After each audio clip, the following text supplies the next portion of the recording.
Hello, friends. Welcome to the Sleep Aliens. Did you know that nearly 80% of those who watch my videos aren't subscribed? If you enjoy the content, I'd truly appreciate it if you hit that subscribe button. It helps a lot. Also, don't forget to leave a like and share your thoughts in the comments. By the way, where are you watching from? Let me know in the comments. In the middle of the Arizona desert at 3 in the morning, you think you know what silence is like when you're not on guard duty at a radar station. The kind of silence that presses against your eardrums, making you hyper-aware of your heartbeat, your breath. The kind of silence that makes you understand why ancient people feared the dark. What you're about to hear isn't about fearing the dark. It's about what happens when the equipment designed to illuminate the darkness suddenly refuses to see. I'm telling this story because I think someone needs to know. Because official reports won't record what actually happened. Because there are protocols, classifications that bury the truth under layers of bureaucratic concrete.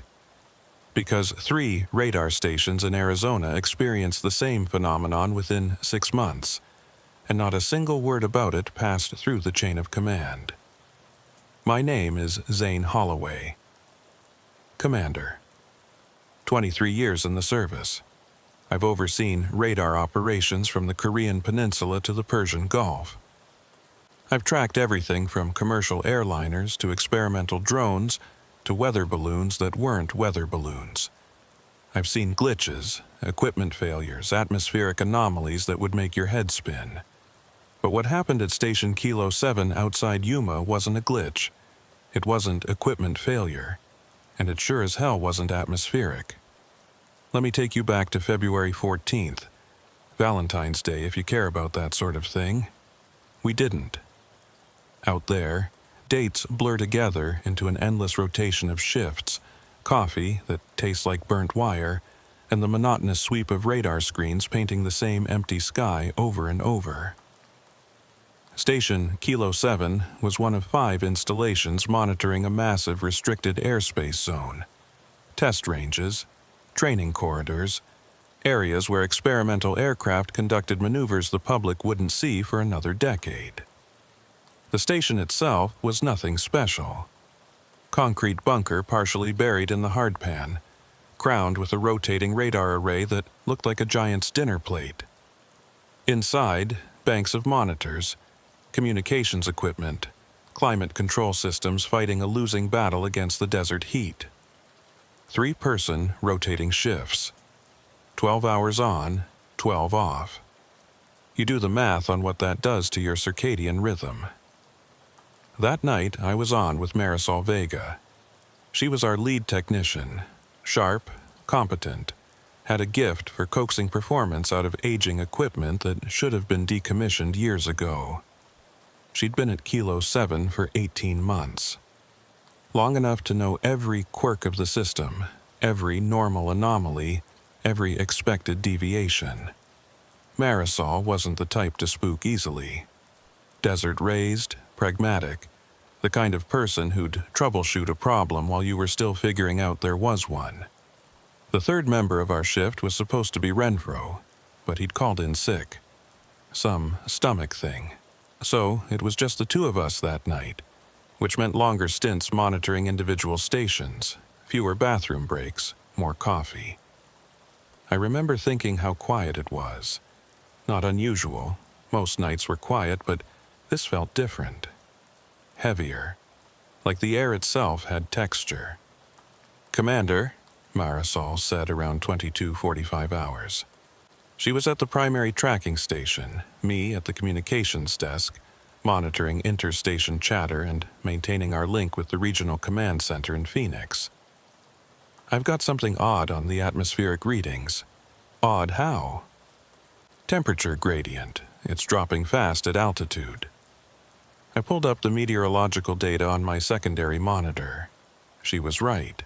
At 30,000 feet, temperature had plummeted from -42 Celsius to -58 in under 10 minutes. Steep, but not unprecedented. High-altitude air is unstable, especially over the desert where thermals create bizarre vertical currents. Could be a cold front moving through, I suggested. In February, in Arizona? She didn't look up from her screen. And look at the pattern. It's not moving, it's stationary, directly above us. I frowned. Stationary atmospheric anomalies happened, but they were rare, usually associated with inversion layers or mountain wave effects. But we were in flat desert, and the inversion layer was way lower than 30,000 feet. Keep an eye on it, I said. Flag it in the log. Already did. The next hour passed without incident. Marisol ran diagnostics on the temperature sensors, all green. I filed a routine report with Phoenix, noting the anomaly but classifying it as natural phenomenon. Around midnight, I made a fresh pot of coffee. The stuff tasted like battery acid mixed with dirt, but it kept you vertical. Marisol switched to the backup tracking station to give the primary system a rest. Standard practice. Rotating equipment usage prolonged lifespan. That's when things started to slide sideways. At 0017 hours, every screen in the station flickered, just once. A momentary disruption, like someone had tapped the power supply with a rubber mallet. Marisol's head snapped up. My hand moved instinctively to the backup generator status panel. All indicators green. Main power stable, no voltage fluctuations. You see that? Marisol asked. Yeah, run a diagnostic. She was already on it, fingers flying across the keyboard. All systems nominal, no record of the flicker in the error logs. That's not possible. I know, but that's what it's saying. I stood up, walked over to her station. The screens showed normal operation, radar sweep painting the usual empty sky, altitude markers, range rings, all the familiar geometry of controlled airspace. But something felt off. I couldn't articulate what. Just a sense of wrongness, like looking at a photograph where the shadows don't quite match the light source. Temperature's still dropping, Marisol said quietly. Minus 61 at 30,000 feet, minus 59 at 25,000. It's inverting. An inversion meant temperature increasing with altitude, not decreasing.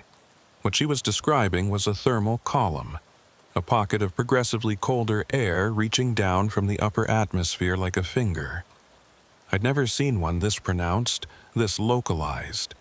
Could it affect our instrumentation? I asked. Shouldn't. The array is hardened against temperature extremes, and we're not seeing any performance degradation. But even as she said it, I noticed the refresh rate on the primary monitor had slowed. Subtle, maybe half a second delay between sweeps, but perceptible. Marisol noticed it too. She pulled up the system performance metrics. Processing speed is down 3%, she reported. No diagnostic errors, no hardware flags, it's just slower. Is it the temperature? Can't be. Equipment's rated to minus 70. We're not even close to operational limits. I returned to my station, pulled up the regional meteorological network. Other stations in the area showed normal atmospheric conditions. Yuma International Airport, 60 miles southwest, reported clear skies, light winds, temperature at surface level a balmy 53 degrees Fahrenheit. Whatever was happening, it was happening here. Just here. Directly above station Kilo 7. The coffee tasted worse on the second cup. I remember staring at the communication logs, watching the timestamp increment second by second, trying to shake the feeling that we were being watched. Ridiculous, of course. We were in a sealed bunker in the middle of nowhere. The nearest human being outside this facility was probably 40 miles away. But the feeling persisted, crawled along my spine like a cold finger. At 1:33 hours, the screens flickered again. Longer this time, a full 2-second blackout before they came back online. This time, the error logs registered it. But the cause field showed only a string of nonsense characters, corrupted data. Marisol, talk to me. I don't know, Commander. It's like something's interfering with the data stream, but there's no electromagnetic interference showing up. No unusual radio traffic. Solar flare index is normal. I can't find a source. Run full diagnostics, everything. I don't care how long it takes. She nodded, already initiating the protocol. I contacted Phoenix, filed an incident report. The duty officer on the other end sounded bored. Equipment glitches weren't exactly rare.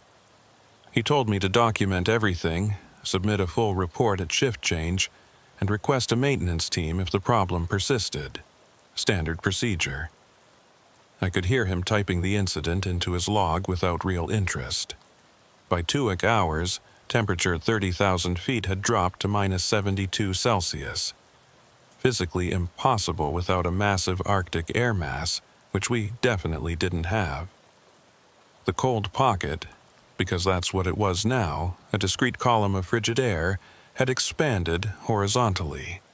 Now it covered a circle roughly 5 miles in diameter, centered perfectly over our station.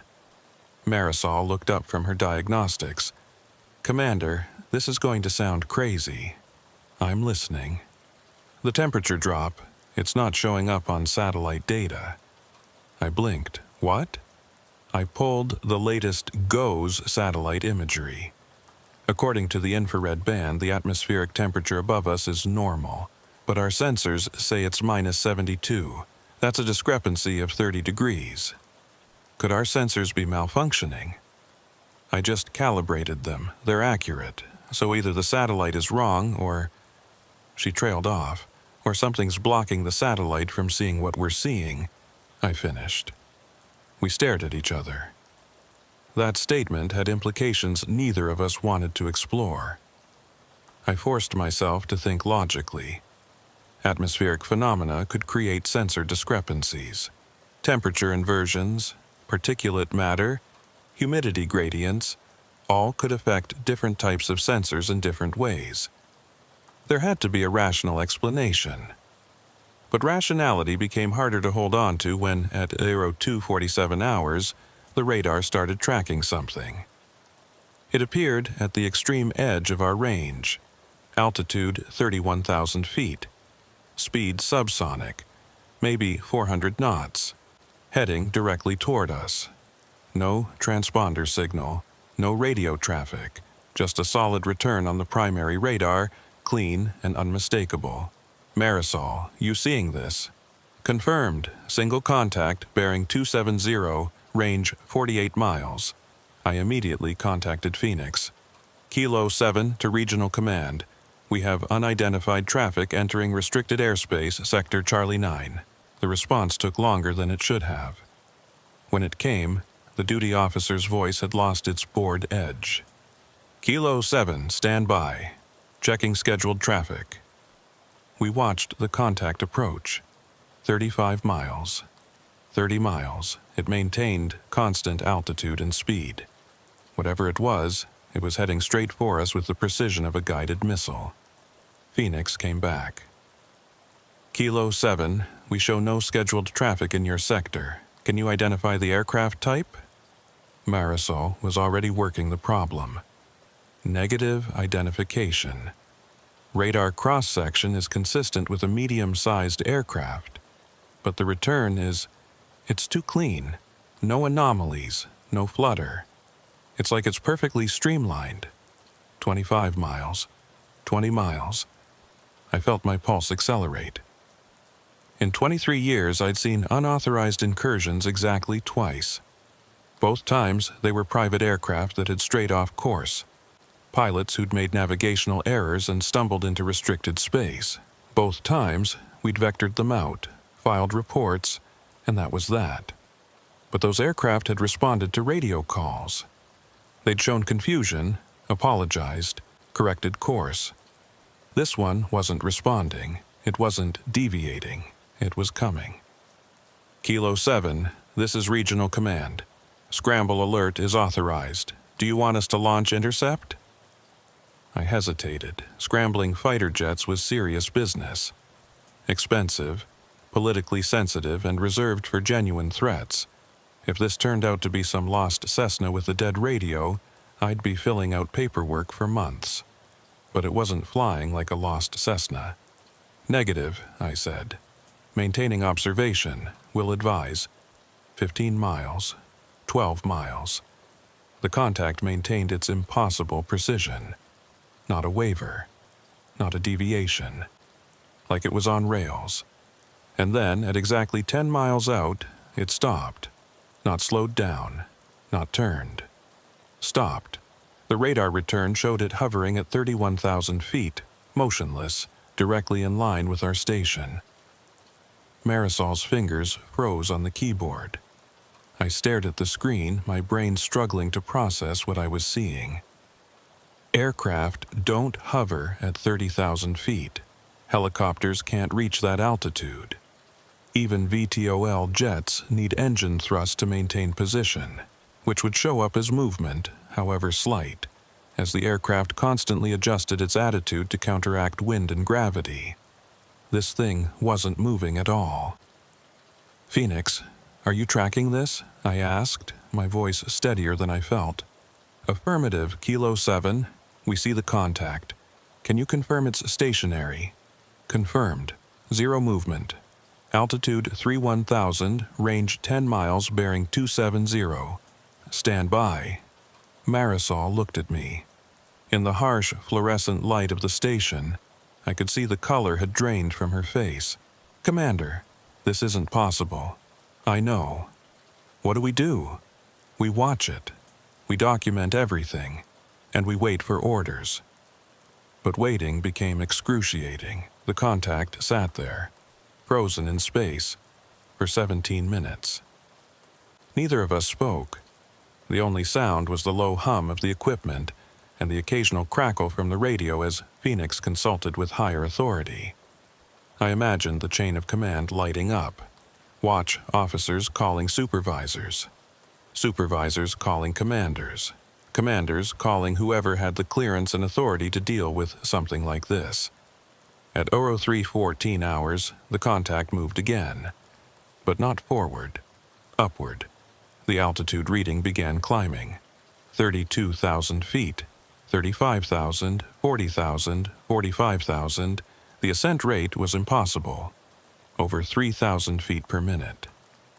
No aircraft could maintain that climb rate at that altitude. The air was too thin. The engines would flame out. "Losing contact," Marisol said. "It's exceeding our coverage ceiling." And then it was gone. Just vanished off the scope. 1 second it was there, ascending through 50,000 feet. The next second, nothing. The radar showed empty sky. I grabbed the radio. "Phoenix, Kilo 7, contact lost at Angels 50. Did you maintain tracking?" "Negative, Kilo 7. We lost it too. Same time as you." "What about satellite coverage?" "Checking." A pause. Then, more quietly, "Kilo 7, satellite shows nothing. No infrared signature. No visual contact. It's like it was never there." But it had been there. We'd tracked it for 23 minutes, solid returns, multiple sweeps. Whatever it was, it had been real. Or had it? I looked at Marisol. She was pale, staring at her screen like it had personally betrayed her. "Run full diagnostics again," I said. "Every sensor, every processor, every line of code.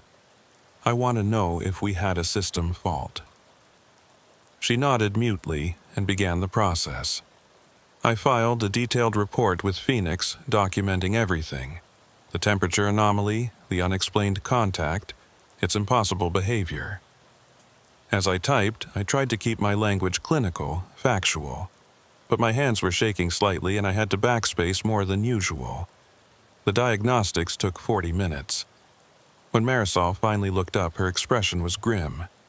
"Everything's green, Commander. No faults, no errors. According to the system, everything functioned perfectly." Then we tracked a real object. Yes, that hovered at 31,000 feet and then climbed straight up until it disappeared. Yes. We sat in silence. Outside, the desert night continued its eternal vigil. Inside, the temperature in the bunker felt like it had dropped 10 degrees, though the climate control system insisted everything was normal. At 03:22 hours, it happened. Every screen in the station went dark. Not flickered, not glitched. Dark. Simultaneously. The hum of the equipment died. The lights stayed on. We had separate power systems for that, but every piece of electronic equipment in the bunker just stopped. Marisol and I lunged for our respective stations. She hit the reboot protocols. I grabbed the backup radio to contact Phoenix, but the radio was dead too. Not damaged, just silent. Like someone had flipped a master switch and cut power to everything that wasn't a light bulb. And then the temperature crashed. I felt it physically. A wave of cold that swept through the bunker like someone had opened a door to the Arctic. My breath misted. Frost began forming on the screens, delicate crystalline patterns spreading across the glass like living things. "Commander," Marisol's voice was tight with panic. "I know. Just keep working the reboot." But my own hands were shaking now, and not just from cold.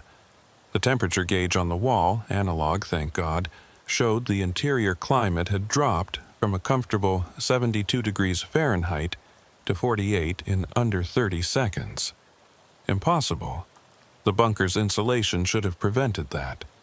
The climate control should have compensated. But the gauge didn't lie. Marisol was hammering at the keyboard, trying to force the system to restart. Nothing. The screens remained dark, now covered in spreading frost. I could see her breath misting, saw her pull her jacket tighter, and then the screens came back. All at once. The equipment hummed to life, the radar began its sweep. The communication systems chirped back online. But something was wrong. The primary display, the main radar screen, wasn't showing the normal return. It was completely white. Not snow, not static, just solid white, like someone had poured white paint across the display. "What the hell?" I moved closer. Marisol was typing frantically. "It's not a display error. The system thinks this is actual return data. It's reading this as..." She stopped. I followed her gaze to the center of the white screen. There was text there. Not a system message, not a diagnostic code, just text written in the standard targeting font. "Don't." One word, 4 letters, sitting in the exact center of the screen like a warning carved in bone. Neither of us moved. Neither of us breathed. The temperature in the bunker had stabilized at 45 degrees. Frost still covered half the equipment. And on the screen, that single word glowed with the quiet authority of something that was not a glitch, not a malfunction, not a mistake. "Marisol," I said slowly, "are you recording this?" Yes, everything's being logged." "Good. Don't touch anything. Don't reset the screen. Just document it. Take photographs, get video if you can." She nodded, pulling out her phone with trembling hands. I turned back to the communication station, grabbed the radio. It was working again, crackling with Phoenix's increasingly urgent calls. "Kilo 7, this is Regional Command. Respond. Kilo 7, do you copy?" I keyed the mic. "Phoenix, Kilo 7, we're here. We experienced a complete system failure at 03:22 hours. All equipment went dark for approximately 90 seconds. Systems are back online now, but..." I stopped. How do I explain what I'm seeing? How do I tell them that our radar screen is showing a single word that shouldn't be there, can't be there, that feels like it's looking back at us? "Kilo 7, you cut out. Complete your report." I looked at Marisol. She was filming the screen, her phone's flashlight reflecting off the frost. She looked up at me, and I saw my own fear mirrored in her eyes. "Phoenix," I said carefully, "request immediate maintenance team and supervisor presence. We have anomalous data that requires direct assessment." Define anomalous. I chose my words carefully. The primary display is showing information that doesn't correlate with any known radar return or system status. We need technical personnel on site to evaluate. A pause, then, "Understood, Kilo 7. Maintenance team will be dispatched at first light. Continue monitoring and log all activity. Phoenix out." First light. That was 4 hours away. 4 hours of sitting in this suddenly alien bunker, staring at a screen that had just told us don't in a way that bypassed every layer of hardware and software between the radar array and the display. Don't what? Don't look, don't report, don't investigate, don't understand. The white screen remained, the word remained, and outside, in the desert darkness, the temperature at 30,000 feet had returned to normal, as if nothing had ever happened. But something had happened. Something that made sophisticated radar equipment show impossible things, made temperature drop 40 degrees in seconds, made the air itself feel heavy with presence. You know what the worst part was? The part that still wakes me up at night, makes me double-check that my doors are locked and my curtains are closed? That word wasn't typed randomly. It wasn't a corrupted data stream forming accidental letters. It was placed deliberately, positioned with precision, timed to appear at exactly the moment when we would be most vulnerable, most confused, most willing to listen. Something knew we were there. Something knew what we were doing. And something wanted us to stop. But stop what? That's what I kept asking myself as Marisol and I sat there in the cold bunker, watching that word glow on the screen, waiting for dawn and answers that I already suspected wouldn't come. Stop tracking. Stop looking. Stop questioning. Or stop existing. At 0417 hours, the screen returned to normal. The white vanished, replaced by the standard radar sweep. The word was gone. Temperature in the bunker gradually climbed back to normal levels. The frost melted, leaving puddles on the equipment that we mopped up with paper towels like janitors cleaning up after a party we hadn't been invited to. Marisol's video evidence was clear, undeniable. 11 minutes of footage showing that single word on a screen that should have been showing empty desert airspace.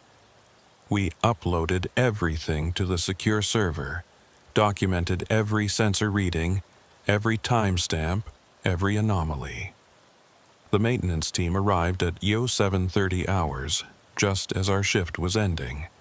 They crawled over the equipment for 6 hours, running every diagnostic they had. Found nothing. No hardware faults, no software corruption, no explanation for any of it. The official report, filed 3 days later, classified the incident as Unexplained Equipment Anomaly, under investigation. The temperature readings were noted but unexplained. The radar contact was mentioned but not analyzed. And the word, that impossible, terrifying word, was relegated to a footnote suggesting possible data corruption during system restart. But here's what the report didn't mention. Station Kilo 7 was decommissioned 6 weeks later, quietly. No announcement, no explanation.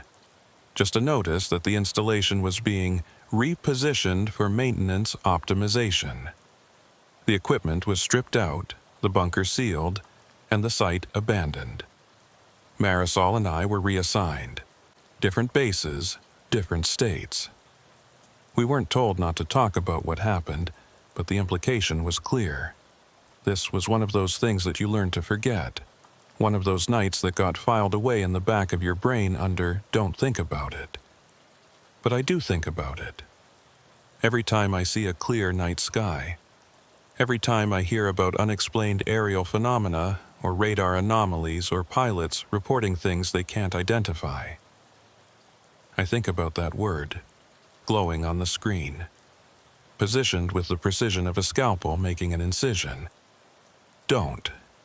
And I wonder, did we listen? Are we listening now? Or are we still doing whatever it is that something out there, something with the power to freeze equipment and drop temperatures and write messages on radar screens, desperately wants us to stop doing? I don't have answers. I don't think anyone does. But I know this. If you ever find yourself at a radar station in the middle of nowhere and the temperature starts dropping for no reason, and your equipment starts acting like it has a mind of its own, maybe you should listen to that one-word warning. Maybe you should stop whatever you're doing, file your report, and walk away. Because some things don't want to be watched. Some things don't want to be tracked. And some things have ways of making their wishes very, very clear. But that wasn't the only incident. That wasn't the end of the story. Because 6 weeks after Kilo 7 went dark, another station reported similar phenomena. And 3 months after that, a third. Different locations, different personnel. Same pattern, same warning. And that's when I started to realize this wasn't an anomaly. This wasn't a one-time glitch or atmospheric fluke. This was something organized, something systematic, something that was visiting these stations one by one, leaving its mark, delivering its message. What that message meant, what it was warning us about, I still don't know. But I know this. The desert keeps its secrets. And some of those secrets don't want to be found. The thing about patterns is that you don't see them until you're looking for them. And even then, you need the right perspective, the right access, the right combination of clearance and curiosity to connect dots that were deliberately scattered across different reports, different jurisdictions, different classifications. I didn't have that perspective until 8 months after Kilo 7. 8 months of rotating through desk assignments, training exercises, routine operations that felt increasingly hollow. Marisol had been transferred to a logistics position in Colorado. We'd exchanged exactly 2 emails, both carefully worded, both saying nothing of substance. The unspoken agreement held. We didn't talk about it. But I couldn't stop thinking about it. That changed when I was temporarily assigned to the Regional Assessment Office in Phoenix. Glorified paperwork duty, really. Reviewing incident reports, compiling statistical summaries, ensuring proper documentation of equipment failures and maintenance schedules. Mind-numbing work that let my thoughts wander to places I'd been trying to avoid. I was 3 weeks into the assignment when I saw the report from Station Echo 12. It was filed under routine equipment malfunction. Nothing alarming in the summary, but something about the date caught my attention. April 3rd, exactly 6 weeks after Kilo 7 was shut down, I pulled the full report, started reading. The similarities hit me like a freight train. Echo 12 was a smaller installation about 90 miles northeast of Phoenix, monitoring a different sector of restricted airspace. 2-person crew, night shift. And at 02:47 hours, I felt my blood run cold when I saw the timestamp. They'd experienced a complete system failure lasting 93 seconds. When their equipment came back online, the primary radar display showed solid white with text in the center. The report didn't specify what text. It was redacted. A solid black bar across 3 lines of the document, stamped with a classification level I didn't have clearance for. But I knew what it said. My hands were shaking as I searched the database for similar reports. It took 2 hours of cross-referencing maintenance logs, equipment failure summaries, and incident reports before I found the third one. Station, November 6. June 19th. Same sector, different location, high desert near the Nevada border. 3-person crew. System failure at 03:11 hours. Duration, 87 seconds. Primary display anomaly reported, but details classified pending investigation. Same pattern, same timing, same result. 3 stations, 3 incidents spread across Arizona like points on a map that would form a triangle if you connected them, and all 3 stations had been decommissioned within weeks of their incidents. I printed the reports, took them home, spent the night laying them out on my kitchen table, looking for additional connections. The geography was interesting. All 3 stations formed a rough triangle encompassing some of the most restricted airspace in the continental United States. Test ranges, experimental flight corridors, areas where things flew that officially didn't exist. But the timing was what really bothered me. The incidents weren't random. They were spaced exactly 6 weeks apart. Kilo 7 on February 14th, Echo 12 on April 3rd, November 6 on June 19th. Like something was visiting them on a schedule. I wanted to contact Marisol, but I didn't. Partly because I didn't know if her phone was monitored, if her emails were screened. Partly because I wasn't sure I wanted to drag her back into this. She'd moved on, or at least she was trying to. Why pull her back into a mystery that had no answers, only questions that got more disturbing the deeper you looked? Instead, I did something arguably more stupid. I requested transfer to Station November 6's maintenance assessment team. The request was approved with surprising speed. Maybe they were short-staffed. Maybe nobody wanted the assignment. Maybe someone higher up wanted to see if I'd noticed the pattern, and if so, what I'd do about it. I arrived at November 6 on a scorching July afternoon. The station was similar to Kilo 7, concrete bunker, radar array, the same sense of isolation that came from being 40 miles from the nearest paved road. But this one felt different, abandoned. The equipment had been removed, leaving only mounting brackets and disconnected cables. The bunker was empty except for dust and the peculiar echo that comes from rooms designed to be filled. I'd arranged the visit under the guise of final decommissioning assessment, checking for environmental hazards, ensuring proper disposal of materials, that sort of thing. But what I really wanted was to see the place, to stand where it happened, to maybe understand something that the reports couldn't convey. The crew supervisor who met me was a grizzled tech sergeant named Kowalski. He'd been part of the team that stripped the station, spent 2 weeks disconnecting and cataloging every piece of equipment. "Waste of good gear," he said, as we walked through the empty bunker. Most of it was practically new, top-of-the-line tracking systems upgraded last year, but orders are orders. "Why was it shut down?" I asked, playing dumb. He shrugged, above my pay grade. They said reallocation of resources, but between you and me, I've been doing this 23 years. You don't shut down a perfectly functional installation in the middle of a high-priority monitoring zone because of resource reallocation. You shut it down because something happened.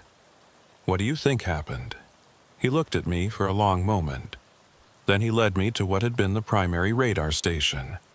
The monitors were gone, but the mounting structure remained, a metal framework with cable ports and adjustment brackets. I was part of the team that pulled the equipment, Kowalski said quietly.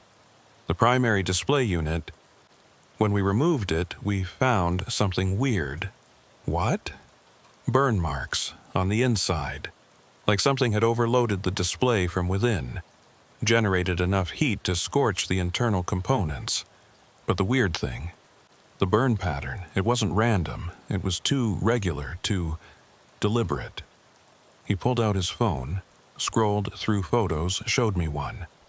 The inside of a large display screen, the backing plate covered in dark marks, and in the center, barely visible but unmistakable, a pattern of burns that formed letters.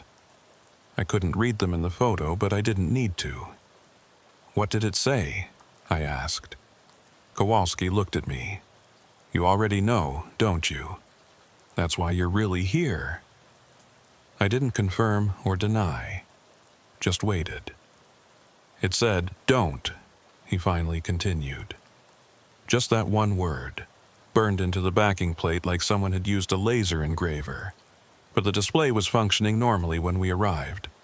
Whatever caused that burn happened during the incident, and then the display kept working for weeks, like nothing was wrong. Where's the display now? Shipped to a technical analysis facility in Nevada, along with all the other equipment from this station and the two others. Two others. Yeah, similar shutdowns, similar removals. I did all three, and all three had the same burn pattern on the primary displays. He paused. Someone's collecting evidence. Someone with a lot of authority and a lot of interest in keeping it quiet. We stood in the empty bunker, dust motes floating in the shafts of the sunlight coming through the open door. I thought about the pattern, the deliberate spacing, the identical warnings. Something was making the rounds, visiting these stations, leaving its mark. But why? What was the purpose? If it wanted to shut down the stations, it could have destroyed the equipment.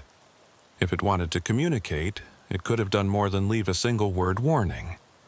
Unless the warning itself was the point. Not, don't do this specific thing, but simply don't. Don't investigate. Don't look closer. Don't try to understand. A warning without context is the most terrifying kind because your imagination fills in the blanks with worst-case scenarios. You think it'll happen again? I asked. Kowalski was quiet for a moment. You want my honest opinion? It already is happening. Probably right now. Somewhere else in the network. These three stations? They're just the ones where the crews reported what they saw. How many other incidents got buried? How many other station commanders saw something weird, filed a report, and got told to forget about it? He had a point. The military is good at compartmentalization. If these incidents were being actively suppressed, there could be dozens more that never made it into any database I had access to. What do you think it is? I asked. I don't get paid to think about that, Kowalski said. I get paid to remove equipment and ask no questions. But if you're asking what my gut says, he looked up at the empty mounting bracket where the primary display had been. My gut says something is testing us, seeing what we notice, seeing how we react. And whatever it is, it's patient, it's methodical, and it's not going away. We left the bunker together. As Kowalski locked the door, a formality for an empty building in the middle of nowhere, I looked out at the desert landscape. Miles of nothing. Rock and scrub and heat shimmer. The kind of emptiness that makes you feel small. But I didn't feel alone. I felt watched. That night, back in my temporary quarters in Phoenix, I couldn't sleep. I kept thinking about the pattern, the timeline, the deliberate nature of it all. 6-week intervals. 3 stations forming a geographic triangle. Identical warnings. What if it wasn't over? What if the pattern was continuing, just moving to stations I didn't have visibility on? I pulled up the map of regional radar installations. There were dozens scattered across Arizona, Nevada, New Mexico. Different commands, different jurisdictions, but all part of the same integrated air defense network. If something was systematically visiting these stations, there should be more incidents, but finding them would require access I didn't have. Cross-command databases, classified maintenance logs, incident reports above my clearance level, or someone on the inside who could ask questions I couldn't. I pulled out my phone, stared at Marisol's number. It was past midnight. She was probably asleep, and what would I even say? Hey, remember that terrifying, unexplainable thing that happened to us? Want to investigate it? But before I could talk myself out of it, I was typing. Need to talk. Not urgent, but important. Coffee sometime? I hit send before I could reconsider. Then I sat there in the dark, phone in my hand, wondering if I'd just made a huge mistake. The response came 3 minutes later. Tomorrow, 10 a.m. You remember the place? I did remember. A coffee shop near the base in Yuma where we'd sometimes grab breakfast after night shifts. Neutral ground. Public enough to be safe, private enough to talk. I texted back, "See you there." Then I tried to sleep, failed, and spent the rest of the night staring at the ceiling, thinking about burn marks in the shape of words and something patient and methodical making its way through the radar network, station by station, leaving warnings we didn't understand. The coffee shop looked exactly the same. Same worn booths, same smell of burnt coffee and breakfast grease, same tired waitress who looked like she'd been working there since the Carter administration. Marisol was already in a corner booth when I arrived, 2 cups of coffee on the table. She looked different, thinner, tired, the kind of tired that comes from not sleeping well for months. "Commander," she said as I slid into the booth. "Marisol, thanks for coming." "You know why I came?" She wrapped her hands around her coffee cup. "Because I've been waiting for this call. Because I knew eventually someone would notice the pattern, and I knew it would be you. You've been tracking it too. Not actively. I tried not to. Tried to convince myself it was a one-time thing, that we'd experienced some weird equipment fault and overreacted. But then I started hearing rumors. Other technicians talking about strange incidents, stations getting shut down for no good reason, and I started paying attention.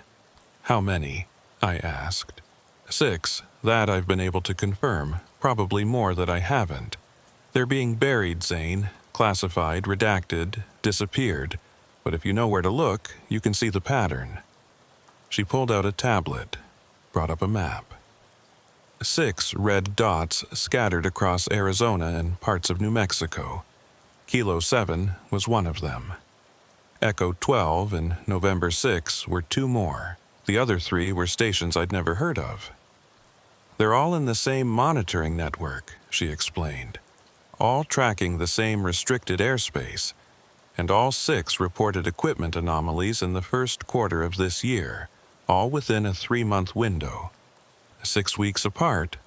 Not exactly. The timing varies.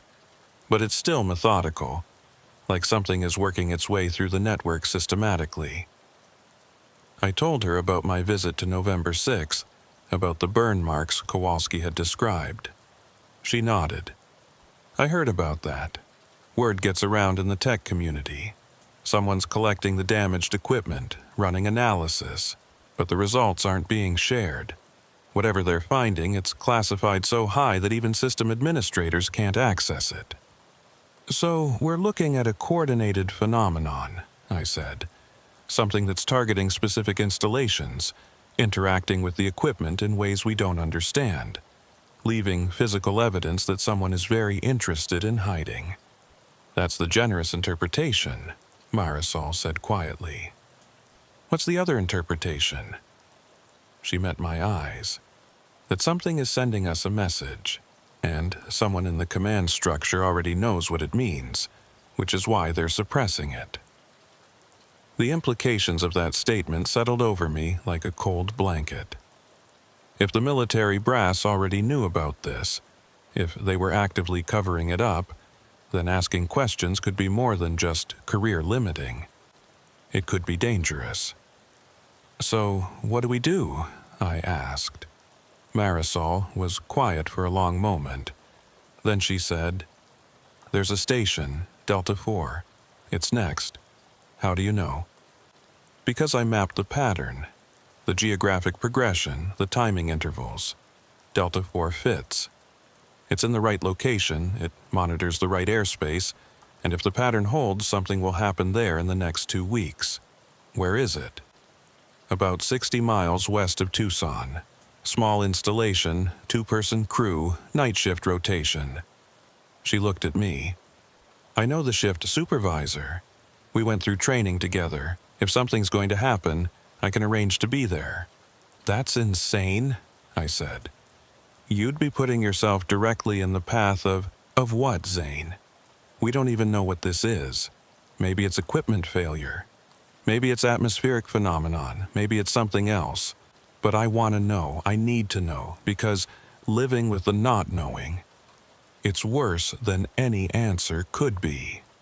I understood that. God help me. I understood that completely. Okay, I said. When? Next week, July 27th.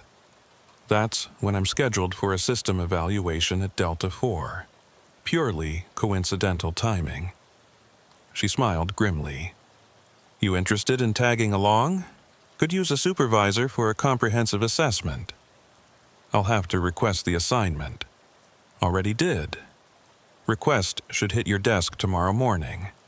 All you have to do is approve it. I should have been angry at her presumption. Instead, I felt something like relief. Someone else was seeing this, believing it, willing to act on it. I wasn't alone in the dark anymore. We spent another hour going over details, comparing notes, looking at data neither of us were supposed to have access to. When we finally left the coffee shop, the sun was high and brutal, the desert heat shimmering off the parking lot asphalt. Marisol, I said as we reached our vehicles, if something does happen at Delta 4, we document everything. We get evidence that can't be dismissed, and we decide what to do with it afterward. She opened her car door, paused. But Zane, if this goes the way I think it might, we need to be prepared for the possibility that getting evidence won't matter. That whatever is happening is so far above our clearance level that no amount of proof will make a difference. Then why do it? Because someone needs to know the truth, even if it's just us. She drove away, leaving me in the parking lot with a week to prepare for something I didn't understand, couldn't predict, and probably couldn't stop. But I was going to try, because that's what we do. We track what flies through our airspace. We monitor what shouldn't be there. And when something impossible appears on our screens, we don't look away. Even when we're told to. Even when the warnings make it clear that looking is the last thing we should do. Station Delta 4 sat in a shallow valley surrounded by low hills covered in creosote and cholla cactus. The approach road was barely maintained, more suggestion than pavement, winding through terrain that looked like God had gotten bored halfway through creation and just scattered rocks randomly. The bunker itself was older than Kilo 7, concrete weathered gray-brown by decades of desert sun and sandblast winds. Marisol and I arrived at 18 hours on July 27th. The day shift crew, a weary-looking sergeant named Morrison and a technician whose name tag read Lau, briefed us on station status. Everything nominal. No reported anomalies, equipment functioning within normal parameters. They seemed relieved to see us, not because they expected trouble, but because any variation in the routine was welcome when your office was a concrete box 40 miles from civilization. Assessment should take most of the night, I told Morrison. We'll run full diagnostics, check calibration on all sensors, verify communication links, standard protocol. You want us to stay? Morrison asked hopefully. Negative. You've pulled your shift. Get some rest. We'll file the report in the morning. He didn't argue. 10 minutes later, we watched their vehicle disappear down the road, dust plume marking their departure until distance swallowed it. Then it was just the two of us, the humming equipment and the waiting. We spent the first few hours actually conducting legitimate assessments. Not because we needed to maintain appearances, no one was watching, but because it gave us something to do with our hands while our minds raced through possibilities. What if nothing happened? What if Marisol's pattern analysis was wrong? What if we were just two paranoid people jumping at shadows? Or worse, what if we were right? At 22:30 hours, I made coffee. At 23:15, Marisol ran calibration checks for the third time. At midnight, we sat in silence watching radar screens paint empty sky in sweeping arcs. Maybe it skipped this one, I said. Maybe the pattern broke. Maybe. But Marisol didn't sound convinced. She was watching the atmospheric data display the same way she'd been watching it at Kilo 7 when the temperature started dropping. At 0147 hours, it began. The temperature gauge showed a drop at 30,000 feet. Subtle at first, just 2 degrees, then 4, then 8.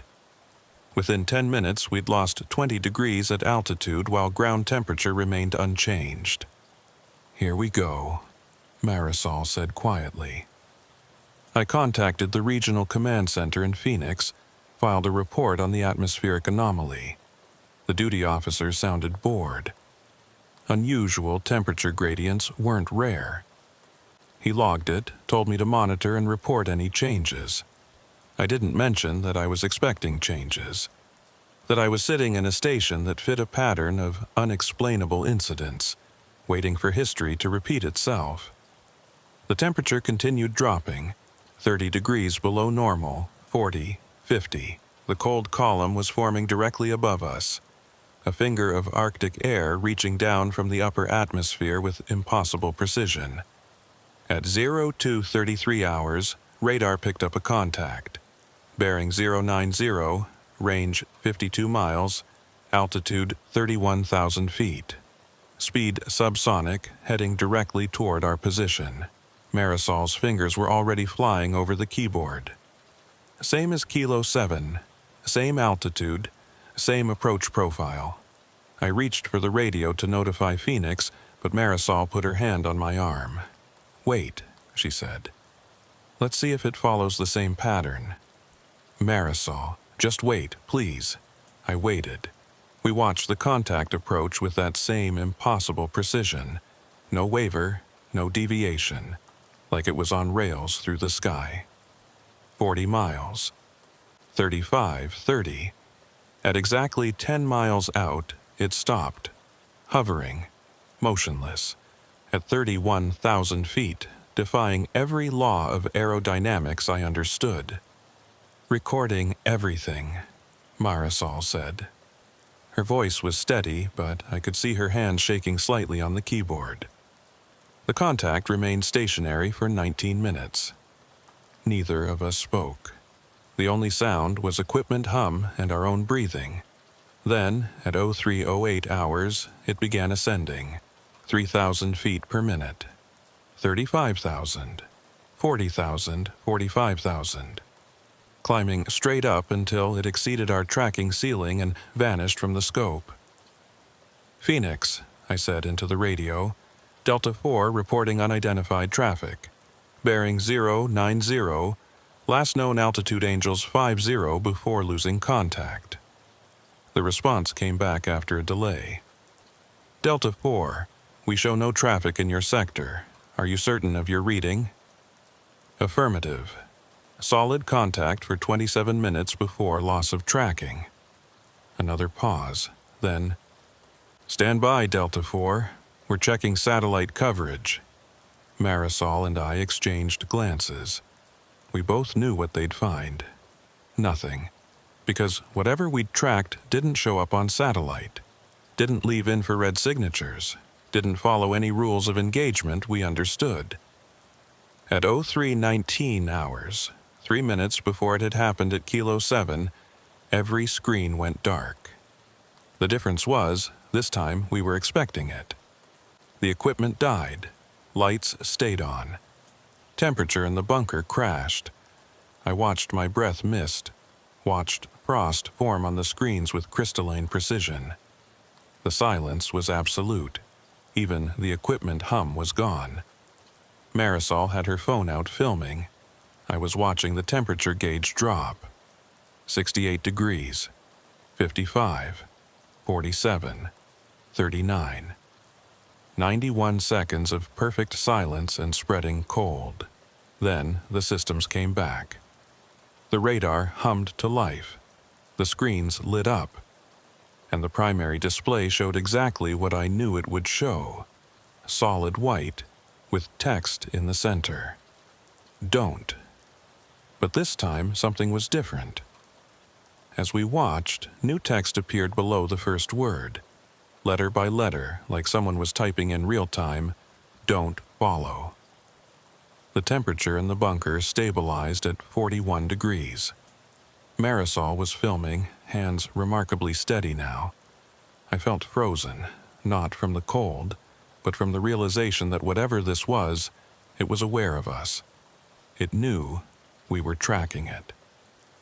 It knew we'd seen this before, and it was elaborating, clarifying its message, "Don't follow."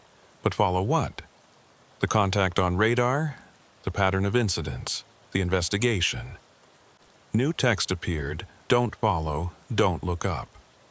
"Marisol," I said quietly, "are you seeing this?" "Recording everything." Her voice was barely a whisper. I thought about Kowalski's words. Something is testing us, seeing what we notice, seeing how we react. This was a reaction, an escalation. The first stations got a simple warning, but we'd kept investigating, kept tracking, kept following the pattern. And now the warning was more specific, more urgent. Don't follow, don't look up. I found myself wanting to do exactly that. Walk outside, look at the sky, see if there was something visible that corresponded to the radar contact. But something in those words held me back. Not fear, exactly, more like the recognition that some warnings should be heeded. The text remained on the screen for 4 minutes. Then, like at Kilo 7, everything returned to normal. White vanished, radar sweep resumed, temperature climbed back toward normal levels. But we had 11 minutes of high-definition video. Timestamps, sensor logs, undeniable documentation that something had directly interfaced with our equipment, bypassing every security protocol and hardware limitation, to deliver a message. Phoenix called back. "Delta 4, satellite confirms no traffic in your sector. Recommend you run diagnostics on your tracking systems." I looked at the screen, at the normal radar display showing empty desert airspace. At Marisol, who was uploading the video to 3 separate secure servers simultaneously. "Copy that, Phoenix. Running diagnostics now. Delta 4 out." We spent the next hour documenting everything. Every sensor reading, every timestamp, every anomaly. Marisol's video was clear, undeniable. The temperature logs showed the impossible drop. The radar records showed the contact, the hover, the vertical ascent. At 0530 hours, as dawn began painting the eastern horizon, we sat in the bunker surrounded by evidence of something that officially didn't happen. "What now?" Marisol asked. I thought about the pattern. 6 stations, possibly more. All experiencing similar phenomena, all being quietly decommissioned, all having their evidence collected and classified. "Now we decide," I said. "We can file a standard report, let this get buried like the others. Or we can do something else." "Like what?" "Like make noise.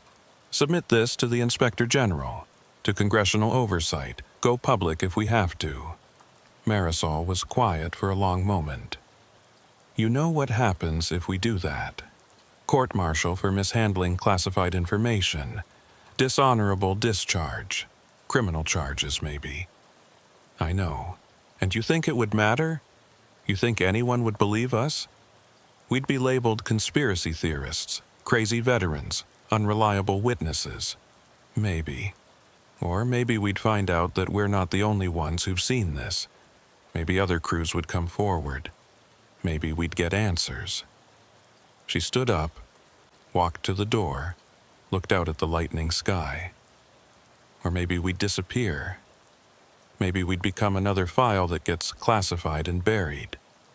Another loose end that gets tied off. I joined her at the door. The desert was beautiful in the pre-dawn light, all subtle colors and long shadows. Peaceful, like nothing had happened here. Like we hadn't just been warned by something that could freeze equipment and write messages on screens and hover at impossible altitudes. "What did you see?" I asked. "At Kilo 7, when you looked out the window after it was over. What was in the sky?" Marisol didn't answer immediately. When she did, her voice was distant. "Nothing, just stars, normal, ordinary stars." She paused. "But I felt something, like being watched by something so vast you can't comprehend its scale, like standing at the edge of the ocean and realizing the water goes down miles and miles and you're just this tiny thing on the surface. Is that why you wanted to come here? To feel it again? To understand it," she corrected. "To know if we're looking at a threat or a warning, an attack or a message. Because that matters, Zane. If something is trying to warn us, maybe we should listen." "Warn us about what?" "That's what we need to figure out. Because don't follow, don't look up. That's not a threat. That's advice. From something that could do a lot worse than leave text on screens if it wanted to hurt us." She had a point. Whatever this phenomenon was, it had demonstrated incredible capability, interfering with complex electronics, creating localized temperature anomalies, evading our most sophisticated tracking systems. If it wanted to cause damage, it could. Instead, it left warnings. But warnings about what? The answer came 3 days later. Marisol and I had filed our reports. Standard maintenance assessment, noted atmospheric anomaly, recommended routine equipment updates. We'd kept the video evidence private, stored on encrypted drives, accessible only to us. We hadn't decided what to do with it yet.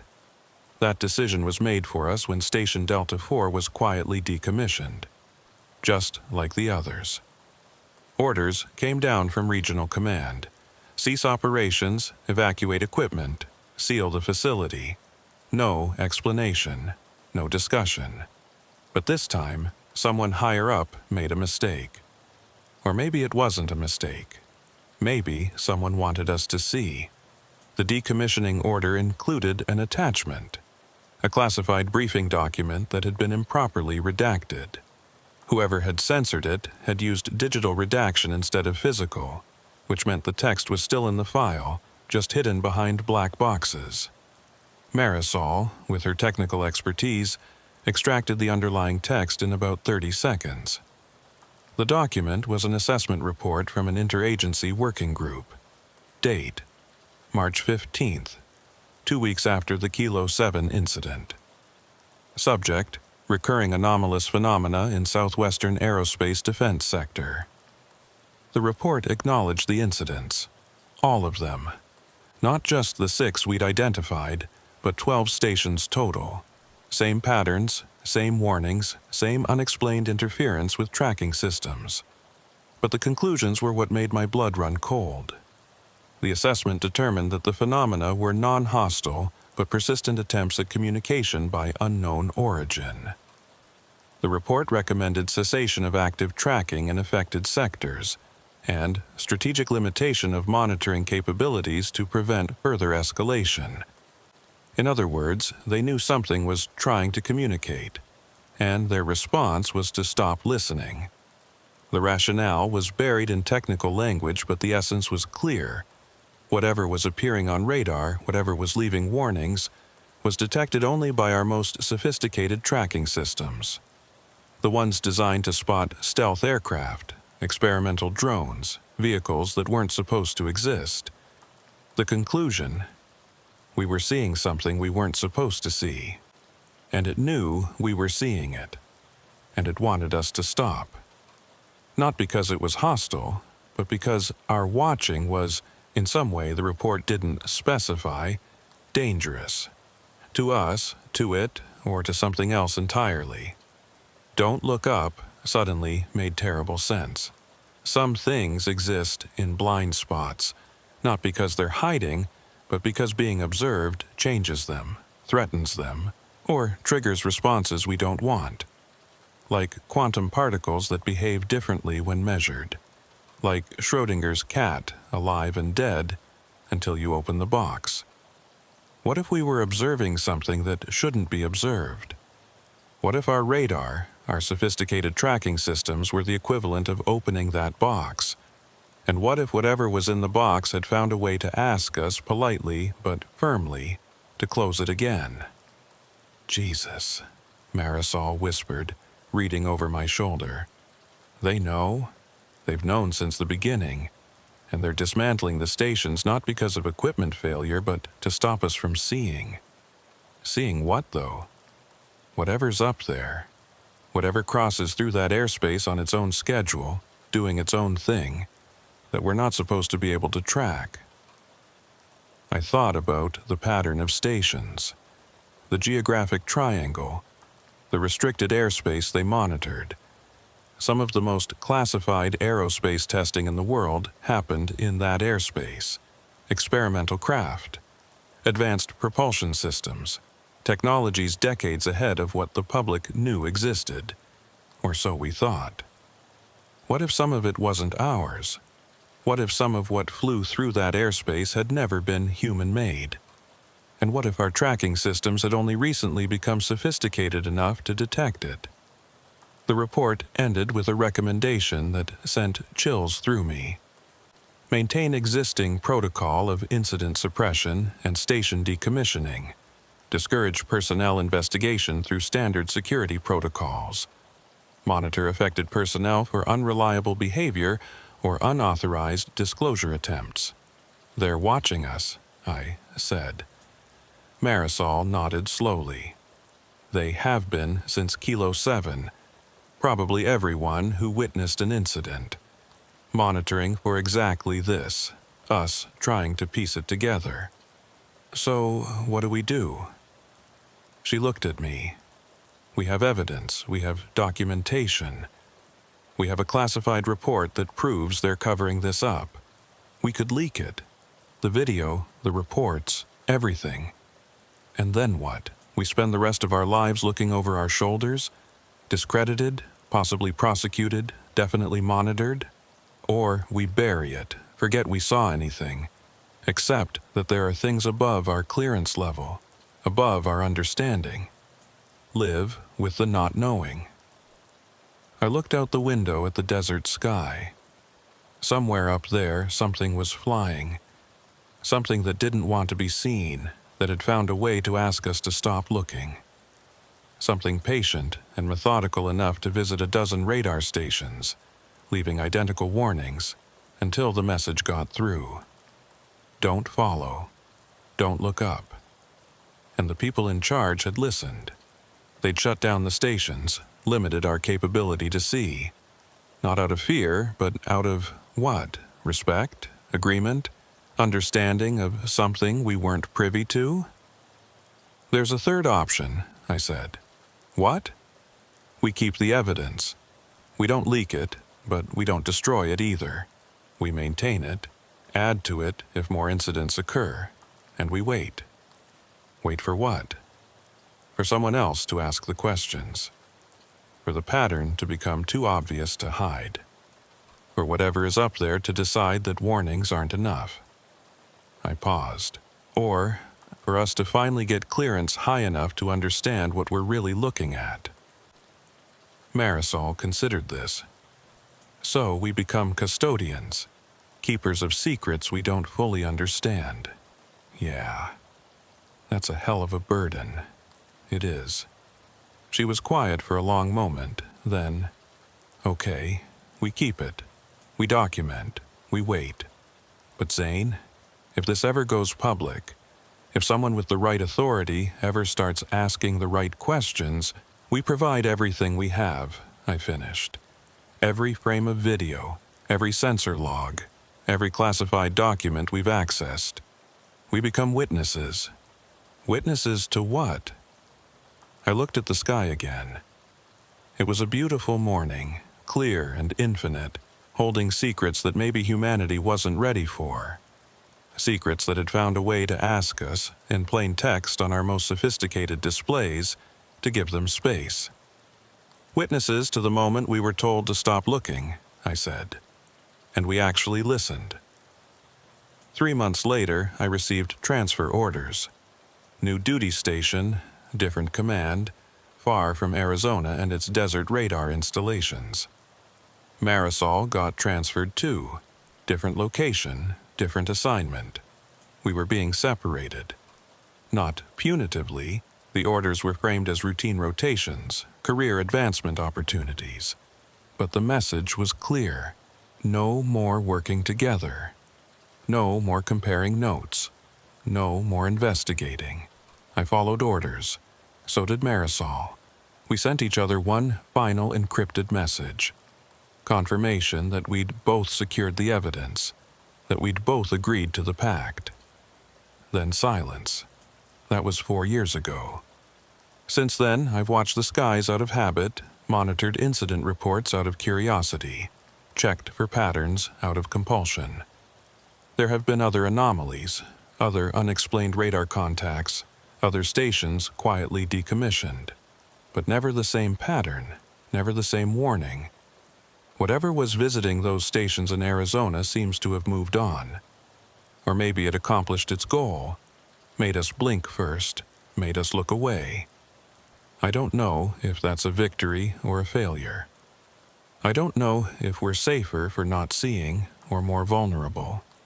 I don't know if the things we're not looking for can hurt us, or if not looking is exactly what keeps us safe. What I do know is this: the sky is full of things we can't explain. Some of them we're not supposed to explain. Some of them have ways of making that clear. And when something takes the time to write you a message on a radar screen, when it bypasses every security protocol and hardware limitation to tell you, don't follow, don't look up, maybe, just maybe, you should listen. Because warnings only work if you heed them.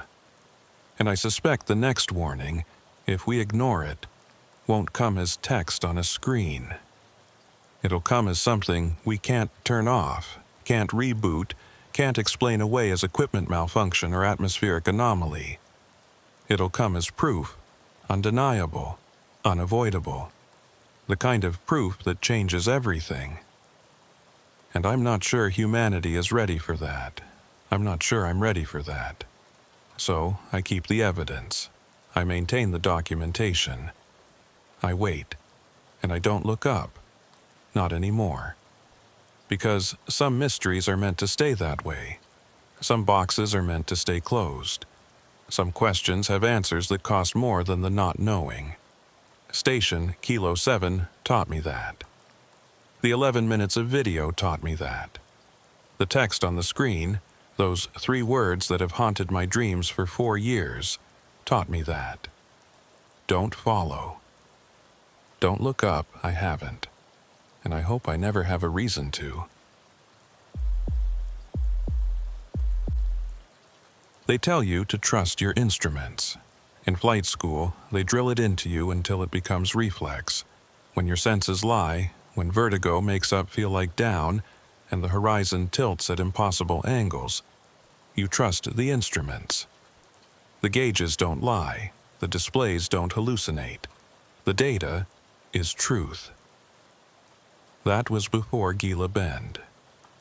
Before I learned that sometimes the instruments see things they're not supposed to see, record things that shouldn't exist, and store data that someone desperately wants to disappear.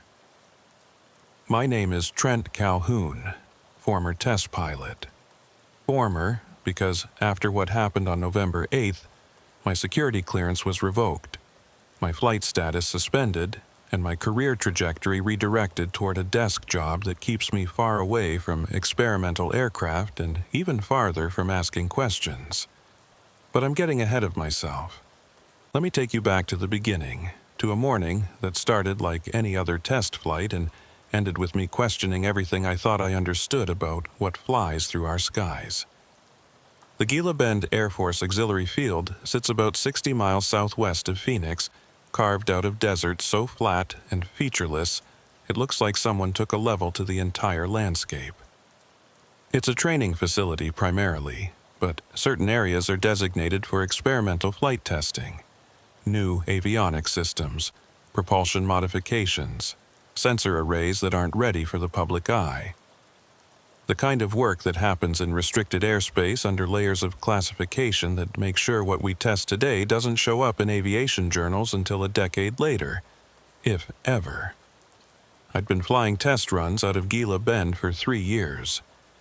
Routine stuff mostly, putting prototype equipment through its paces, documenting performance metrics, filing reports that got read by engineers I never met.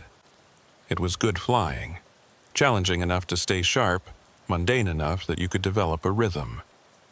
Every Tuesday and Thursday I'd show up at the Flight Operations Building, review the mission parameters, conduct pre-flight checks, and take whatever aircraft was on the schedule up into the empty Arizona sky.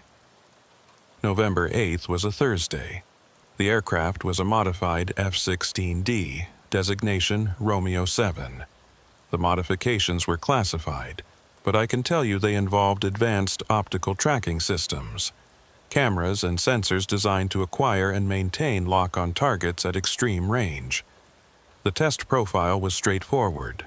Fly a predetermined route through restricted airspace, activate the tracking systems at specified intervals, record performance data. Standard evaluation protocol. Expected flight time, 93 minutes. The weather briefing showed clear conditions. Temperature at surface level already pushing 78 degrees at 0730 hours. Expected to reach the low 90s by afternoon. Wind calm. Visibility unlimited. Perfect flying weather. The kind of morning where you could see the curvature of the Earth from altitude, where the horizon stretched forever in every direction. Pre-flight checks were nominal. Romeo 7 was in excellent condition. Recently out of maintenance, all systems green. The tracking equipment had been installed 2 days prior, calibrated yesterday, and tested on ground systems. Everything looked good. I signed off on the aircraft status, filed my flight plan, and headed to the locker room to gear up. That's where I ran into Laura Finch. She was coming out of the operations briefing room, carrying a tablet and looking focused in that way researchers get when they're about to see if months of work pays off. Laura was a civilian contractor, aerospace engineering background with a specialization in sensor systems. She'd been at Gila Bend for about 6 months, working on the same tracking system I was about to test. We'd spoken a few times, mostly technical discussions about equipment capabilities and performance expectations. She was sharp, precise, the kind of person who thought in data points and spoke in specifications. "Morning, Calhoun," she said, noticing me. "You're on Romeo 7 today?" "That's the plan." "Your tracking system ready for prime time?" "It better be." I've got 3 agency reps watching the live feed, waiting to see if 6 months of development was worth the budget. She smiled, but there was tension in it. Career-defining test tension. Try not to break my equipment up there. I'll do my best to keep the pointy end forward and the fire end backward. She laughed, appreciated. The cameras are set to auto-record throughout the flight. Should give us comprehensive data regardless of whether you manually activate them. But do activate them at the specified waypoints. That's when the tracking algorithms kick in. Waypoints Alpha through Delta. Got it. Anything else I should know? Laura hesitated, glanced at her tablet, then back at me. The system has been showing some quirks during ground testing. Nothing major, just occasional glitches in the image stabilization algorithms. If you see any anomalies in the display, note the timestamp and we'll review it during debrief. Define anomalies. Visual artifacts. Pixels that don't quite line up. Brief flickers in the feed. It's software related, nothing that affects the aircraft systems, but I want documentation if it happens in flight. I nodded. Glitchy prototype software was par for the course in test flying. You documented the problems, the engineers fixed them, and the next version worked better. That's how progress happened. I'll log anything unusual, I said. See you at debrief. She wished me good hunting and headed toward the operations center where she'd monitor the flight data in real time. I continued to the locker room, suited up, and made my way to the flight line. Romeo 7 sat on the tarmac, morning sun glinting off its canopy. Ground crew had it prepped and ready. Chief Master Sergeant Rodriguez, crew chief with 26 years of experience, and the kind of mechanical intuition that made aircraft run better just because he'd touched them, gave me a thumbs up as I approached. "She's purring like a kitten, Captain," he said. "Full fuel load. All systems nominal. The new sensor package adds about 200 pounds, but it's centered. Shouldn't affect handling. Good to know. Any concerns? None. Clean bird, clean systems. Fly safe." I climbed the ladder, settled into the cockpit, began the startup sequence. The F-16 came to life around me, displays lighting up, systems initializing, the familiar whine of the engine spooling up. It was a good feeling, that moment when tons of metal and composite transformed into something alive, something responsive to your touch. I went through the checklist methodically, verifying each system, confirming each reading. Everything was perfect. Tower clearance came through. I taxied to the runway, received takeoff authorization, pushed the throttle forward. Romeo 7 accelerated hard, grabbed sky, and we were airborne. The desert fell away beneath me, brown and tan and endless. I banked east, climbing to the designated test altitude of 25,000 feet. The tracking system interface was integrated into my primary display. Laura's team had done good work. The controls were intuitive, the information presentation clean. I could activate the cameras with a single switch, adjust zoom and focus through the throttle controls, and the targeting overlay integrated seamlessly with the aircraft's navigation system. At Waypoint Alpha, I activated the system as briefed.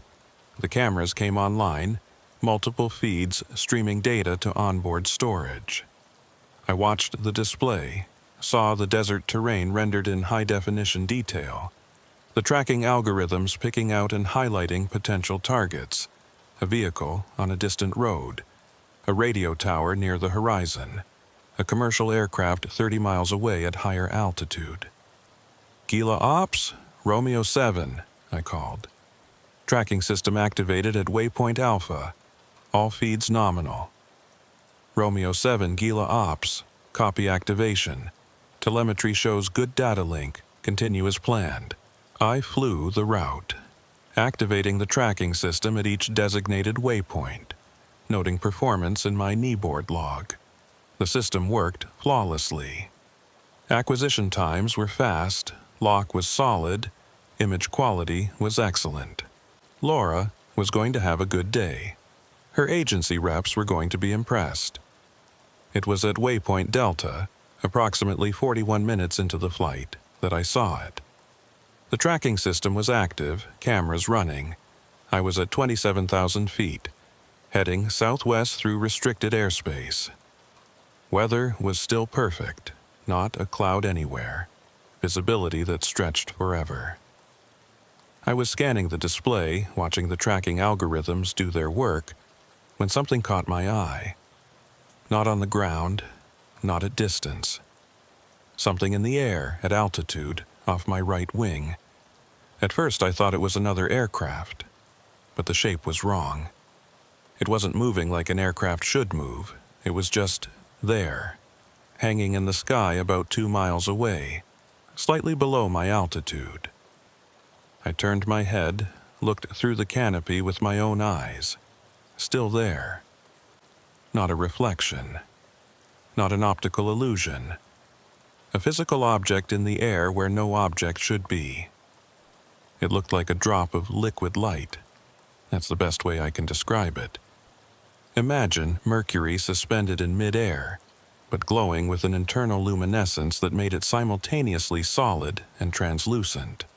It was small, maybe 6 feet across, but perfectly spherical, maintaining its shape despite being in the air at speed. And it wasn't moving. I was traveling at 400 knots. It was stationary, but as I passed it, I felt certain it was watching me. I know how that sounds, but that's what it felt like. I checked my instruments. No other traffic on radar, no transponder signals, no radio contact indicating military or civilian aircraft in the area. According to every system in the cockpit, I was alone in that section of airspace. But I wasn't. That thing was there. I could see it with my eyes. I could see it on the tracking system display. The cameras had acquired it automatically, designated it as an unknown target, locked on with perfect clarity. Gila Ops, Romeo 7, I said, keeping my voice level. I have visual contact with an unidentified object, bearing 045, range 2 miles, altitude approximately 26,000 feet. Object appears stationary, requesting confirmation of traffic in my sector. A pause, longer than it should have been, then, Romeo 7, Gila Ops, we show no traffic in your sector. Can you describe the object? I described it as best I could. Spherical, luminous, stationary, size approximately 6 feet, not conforming to any known aircraft profile. As I spoke, I watched the tracking cameras zoom in, capturing high-definition footage. The object remained perfectly stable, not drifting, not oscillating, just hanging there in the sky like someone had pinned it to the air itself. Romeo 7, maintain distance and continue observation. We're reviewing telemetry now. I maintained course, kept the object in view. The tracking system was recording everything. Multiple camera angles, thermal imaging, optical enhancement. If this thing was real, we were getting comprehensive documentation. If it was some kind of equipment malfunction or atmospheric phenomenon, the data would show that too. Then it moved. Not gradually. Not with any visible means of propulsion. It simply relocated. One moment it was 2 miles off my right wing. The next moment it was directly ahead, about half a mile distant.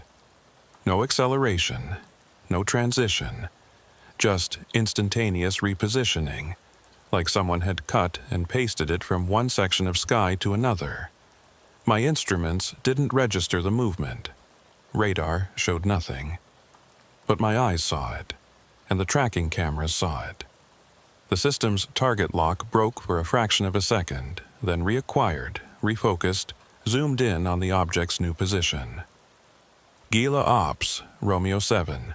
The object just relocated. Previous bearing 045, current bearing 180, range 0.5 miles.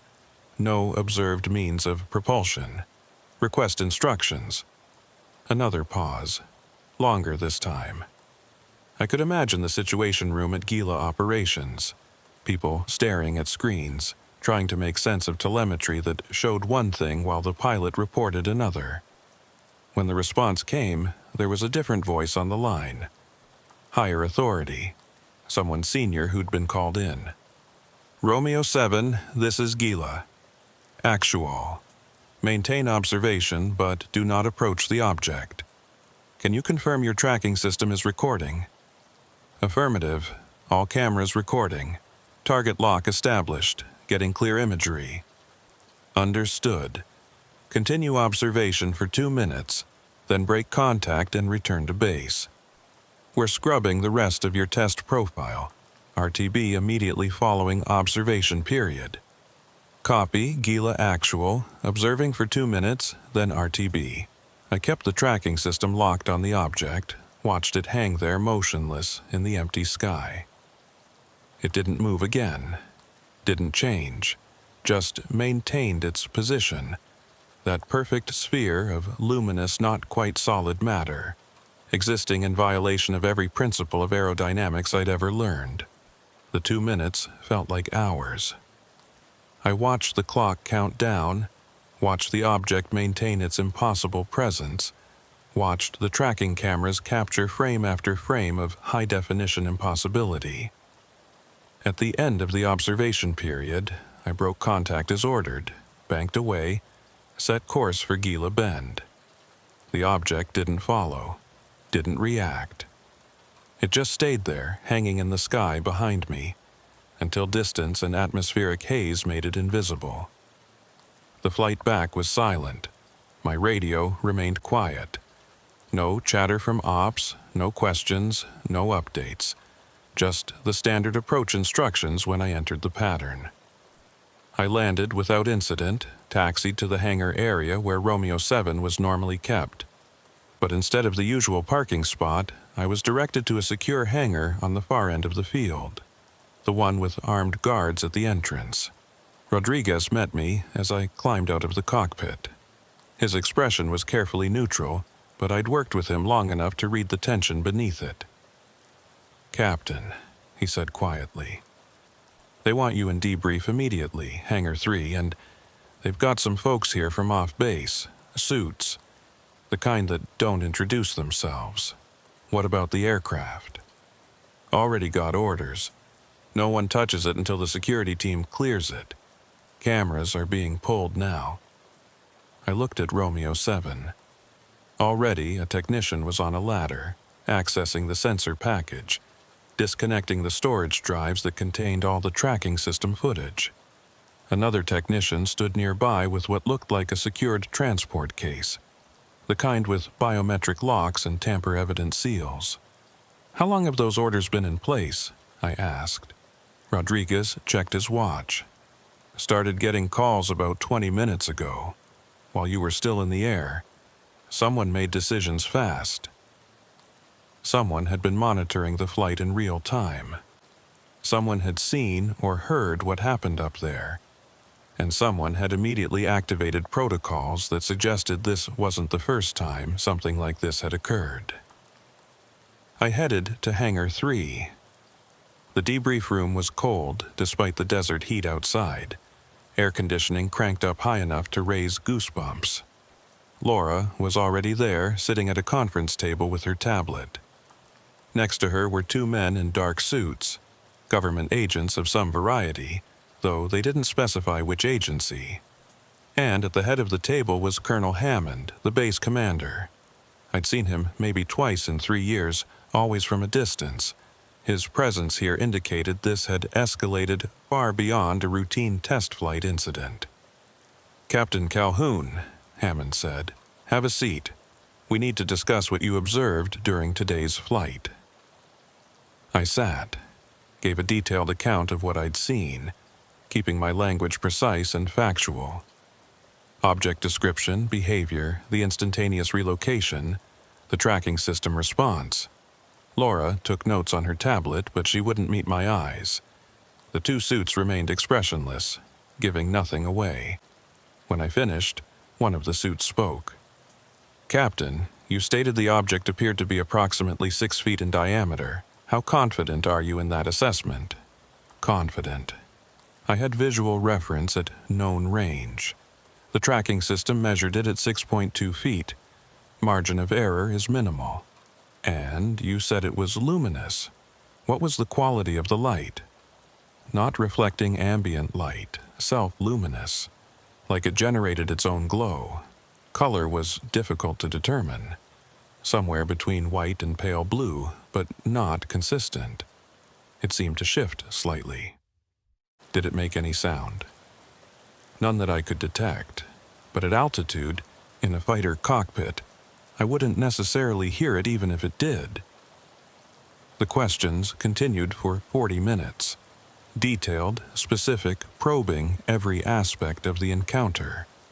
But notably, no one expressed skepticism.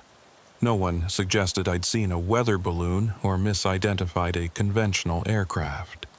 They were taking this seriously. They believed me, which meant they'd seen this before. When the interrogation concluded, Colonel Hammond stood. "Captain, what you witnessed today is classified at the highest level. You will not discuss this flight with anyone outside this room. You will not mention it in reports, in casual conversation, or in any communication format. This is a direct order. Violation will result in court-martial and federal charges.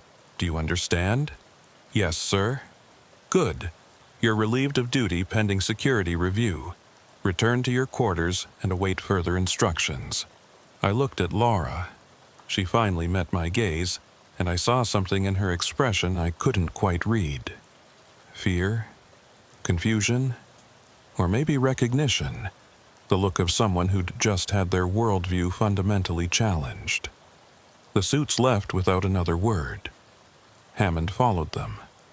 I was escorted from the debrief room by an airman who walked me to my quarters and then stationed himself outside the door. Not officially under arrest, but not free to move either. Contained, controlled, silenced. That was 6 weeks ago. Since then, I've been on administrative leave. My security clearance is under review. My flight status is suspended. I'm not technically confined to base, but I'm strongly encouraged not to leave. Every few days, someone from security interviews me, asking the same questions in different ways, probing for inconsistencies, making sure my story hasn't changed. It hasn't changed because it's the truth. I saw what I saw. The tracking system recorded what I recorded. And whatever was in that restricted airspace on November 8th wasn't supposed to be there, or, more accurately, wasn't supposed to be seen. But here's what troubles me most. I've asked repeatedly about the tracking system footage. The high-definition recordings that should show, with absolute clarity, what I observed. Every time I ask, I get the same response. Under review by appropriate authorities. 3 days ago, I ran into Rodriguez at the base exchange. He looked older, tired. We exchanged brief pleasantries, carefully avoiding any mention of Romeo 7 or the flight. As we parted, he leaned close and said something quietly. The drives were corrupted. That's the word going around maintenance. Something happened to the storage during retrieval. Files were damaged.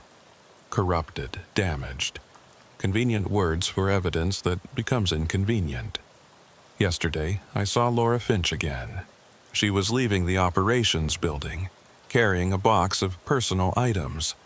When she saw me, she stopped, looked like she wanted to say something, then thought better of it. But as she passed, she said one word. Encrypted.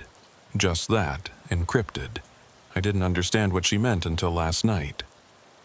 I was in my quarters, unable to sleep, thinking about the flight, about the object, about the way it had relocated with impossible speed. And I remembered something from the debrief. Laura looking at her tablet, her expression troubled, her reluctance to meet my eyes. She'd seen something. On her monitoring feed. On the telemetry data. Something that made the tracking system footage critically important. Something worth encrypting, worth hiding, or worth making disappear. I don't know if I'll fly again. I don't know if my career is salvageable.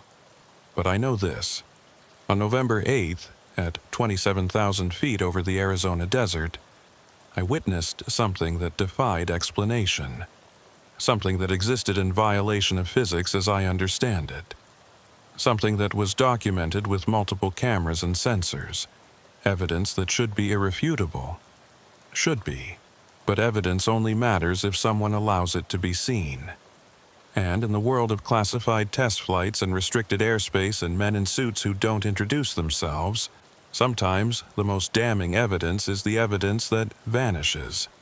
The light drop is still up there. I'm sure of it. Hanging in the sky, watching, waiting. Whether it's alone or one of many, whether it's observing us or testing us or simply existing in the same airspace we've claimed as our own, I don't know. But I know this. I wasn't the first to see it. The response was too fast, too organized, too rehearsed. Others have encountered it.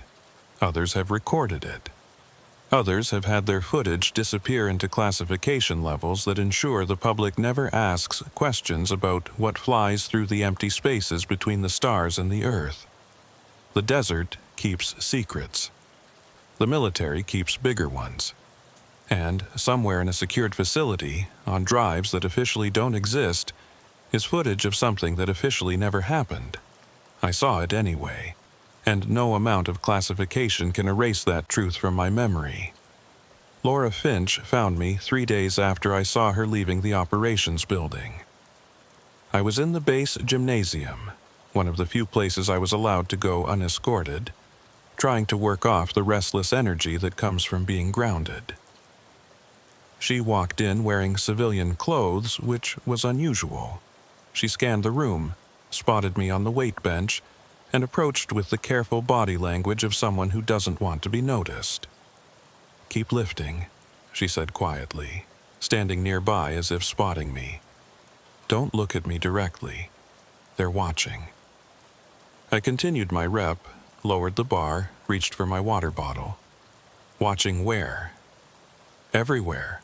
Security cameras, personnel monitoring. Since the flight, they've been tracking both of us. Every conversation, every movement, every digital interaction. She picked up a nearby dumbbell, started doing curls like we were just two people working out. "You asked about the footage. You need to stop asking." "Why?" "Because the more you push, the worse this gets for both of us." "Laura, I saw something up there. The tracking system recorded it. That footage is evidence. The footage is gone." I stopped mid-lift. "What?" "Keep moving, don't react." She switched arms, continued the curls. 3 days after the flight, I was called into a meeting with the program director and 2 representatives from an agency I'd never heard of.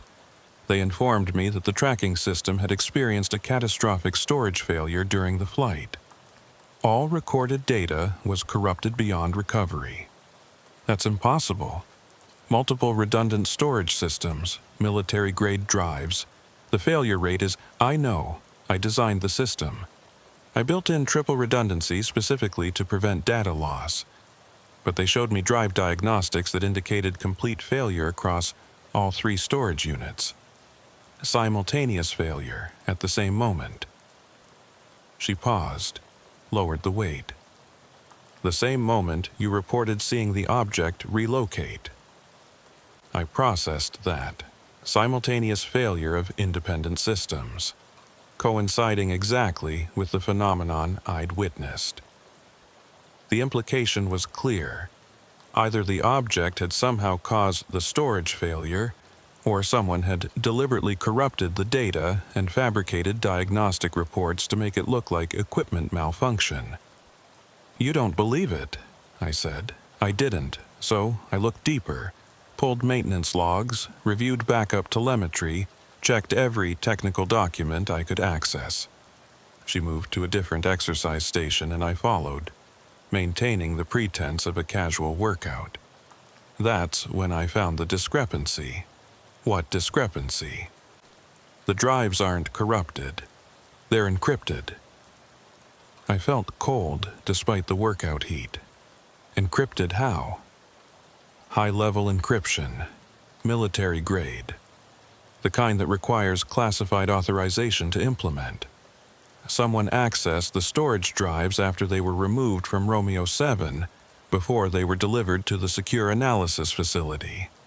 During that window, maybe 30 minutes, they encrypted every file, changed the file extensions, locked everything behind algorithms that would take decades to crack without the key. Who? I don't know. The access logs were sanitized, but whoever did it had authorization, equipment, and knowledge of the exact security protocols. This wasn't a hack. This was internal, planned, executed by someone who knew the footage existed and knew exactly how to make it inaccessible. We moved through the workout area, maintaining our cover. My mind was racing. If the footage was encrypted rather than corrupted, that meant it still existed.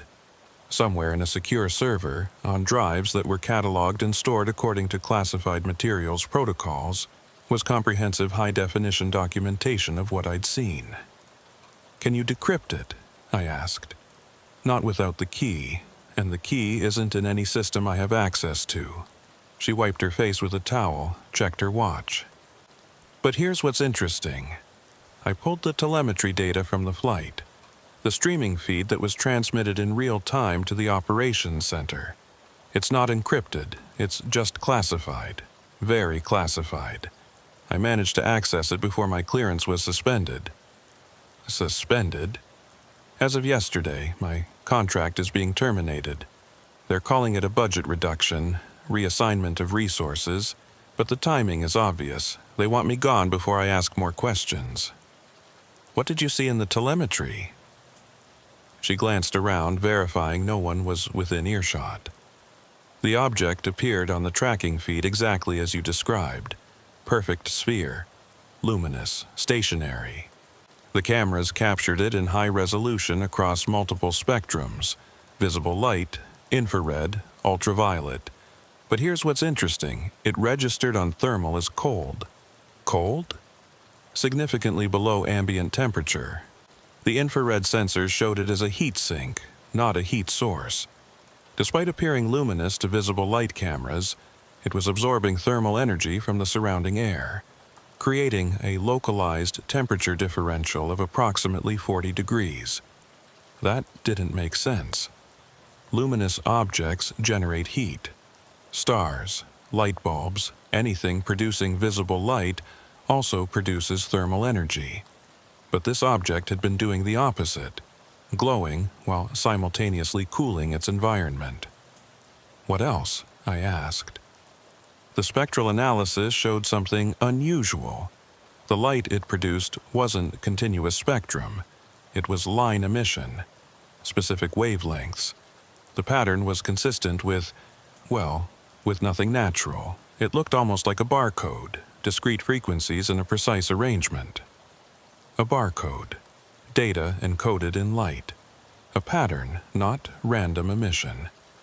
Communication, identification, something deliberately structured. Did you analyze the pattern? Briefly. Before my access was revoked, I ran it through standard cryptographic analysis. No matches to any known encoding system, but the pattern was definitely non-random, statistically impossible to occur naturally. That emission was intentional. Whatever that object was, it was transmitting information. We'd completed our circuit of the gym. Laura set down her weights, picked up her bag. I'm leaving Gila Bend tomorrow. New assignment in Colorado, completely unrelated to aerospace tracking. They're moving me as far from this project as possible without discharging me entirely. What about the telemetry data? Can you copy it? Already did. Before my clearance was suspended. 3 copies on isolated drives stored in 3 different locations. If anything happens to me, if I'm silenced or discredited, the data still exists. Someone will eventually find it. Why are you telling me this? She looked at me directly for the first time. Because you saw it with your own eyes. Because your testimony, combined with the telemetry data, provides independent verification. Because this is bigger than our careers, bigger than classification protocols.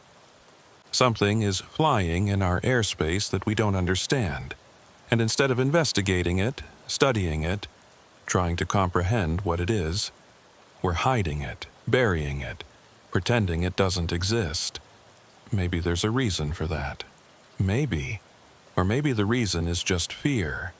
Fear of admitting we're not alone. Fear of acknowledging there are things in our sky that we can't control or explain. Fear of the questions that would follow if this became public. She shouldered her bag, started toward the exit. Paused. They're going to offer you something, Trent. A deal. Reinstatement of your flight status. Restoration of your security clearance. Continuation of your career. In exchange for signing documents that classify your testimony, that prevent you from ever discussing what you saw. They'll make it very attractive. Very reasonable. How do you know? Because they offered me the same thing, and I took it. Because I have a career to protect, a reputation, a future. But I made sure the data survived. Made sure that someday, when the classification levels drop or someone with authority asks the right questions, the evidence will be there. What should I do? That's your choice. But remember this: silence protects them, not you. And every time someone agrees to forget, to classify, to bury the truth, it becomes easier for them to do it again. To the next pilot who sees something, to the next radar operator who tracks something impossible, to everyone who witnesses what we're not supposed to see. She left. I never saw her again. 2 days later, Colonel Hammond called me to his office. The same 2 men in suits were there. The same careful expressions. The same measured tones. They laid out exactly what Laura had predicted. Reinstatement, flight status restoration, a promotion track that would put me in line for command positions. All I had to do was sign the classification agreement. All I had to do was agree that what I saw was an equipment malfunction, a sensor glitch, misidentified atmospheric phenomena. All I had to do was lie.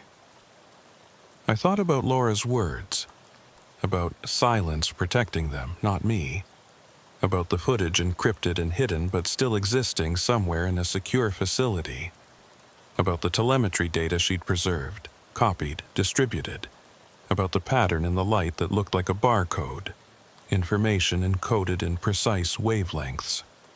I thought about the object itself, that perfect sphere hanging in the sky, watching, transmitting, existing in violation of everything I'd been taught about physics and aerodynamics.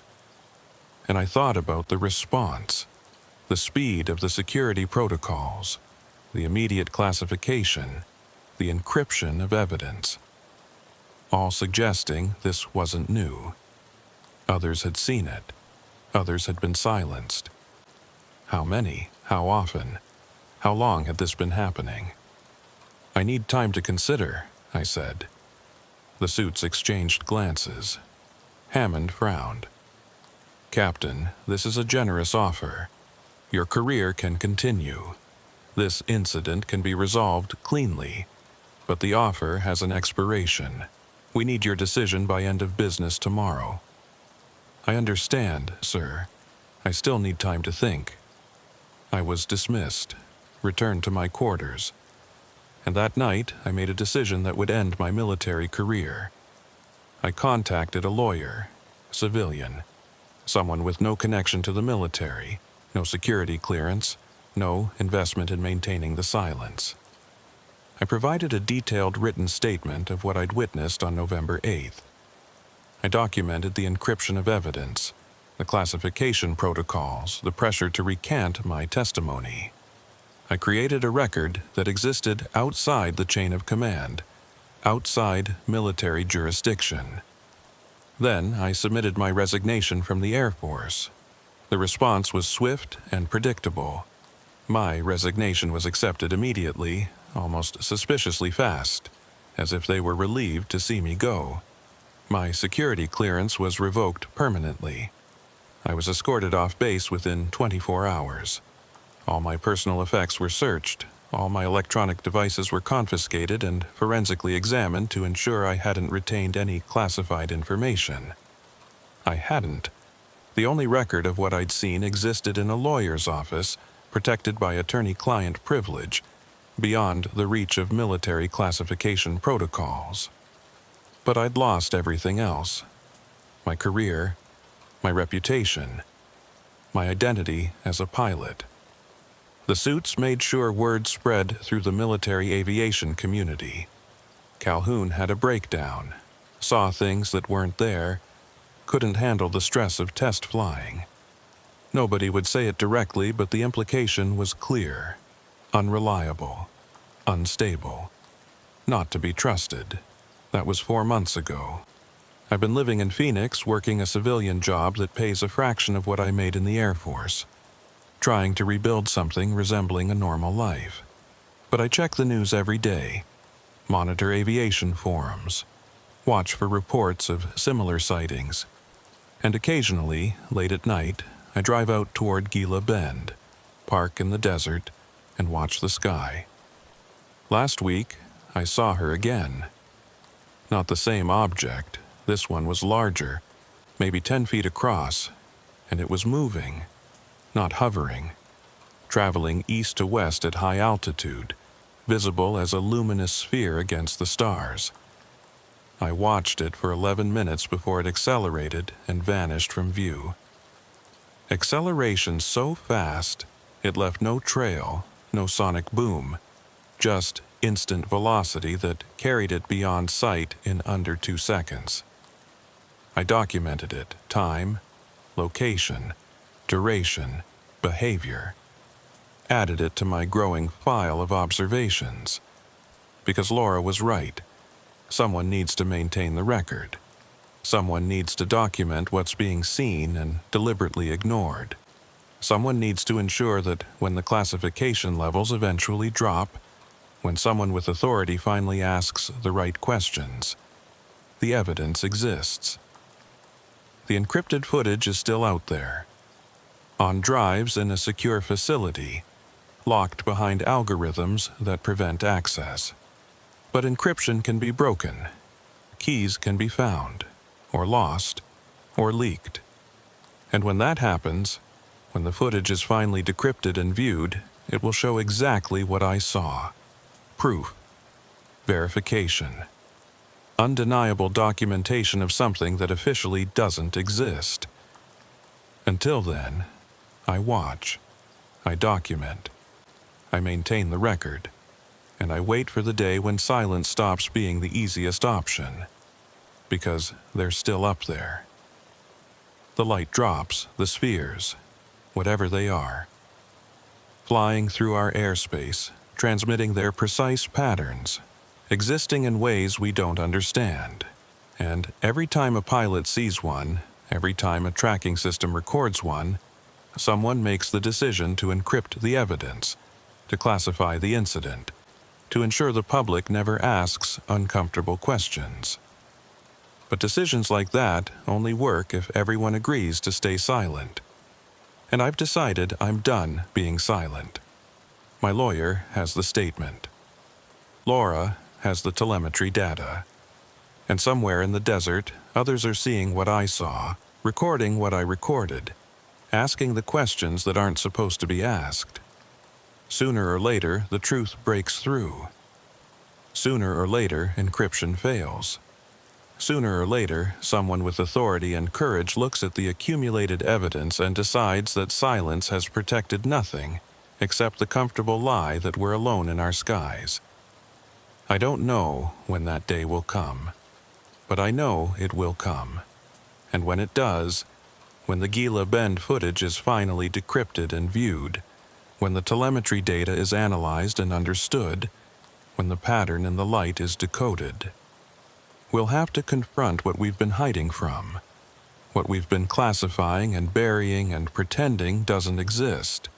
We'll have to admit that something shares our airspace, something that watches us, something that transmits information in patterns of light, something that exists in the empty spaces between what we know and what we're afraid to discover. And maybe then, finally, we'll start asking the right questions. The call came at 2:47 a.m. on a Tuesday. Unknown number. I almost didn't answer. At that hour, unknown numbers are rarely good news. But something made me pick up. Instinct. Or maybe just the insomnia that had become my constant companion since leaving Gila Bend. Calhoun, a woman's voice, familiar but distorted, like she was deliberately altering it. Don't say my name. Don't confirm who I am. Just listen. I sat up in bed, suddenly alert. I'm listening. The drives are being moved, tomorrow, from the secure facility where they've been stored to a deep archive facility in Nevada. Once they're transferred, they'll be physically isolated. No network access. No possibility of recovery. This is the last window. Window for what?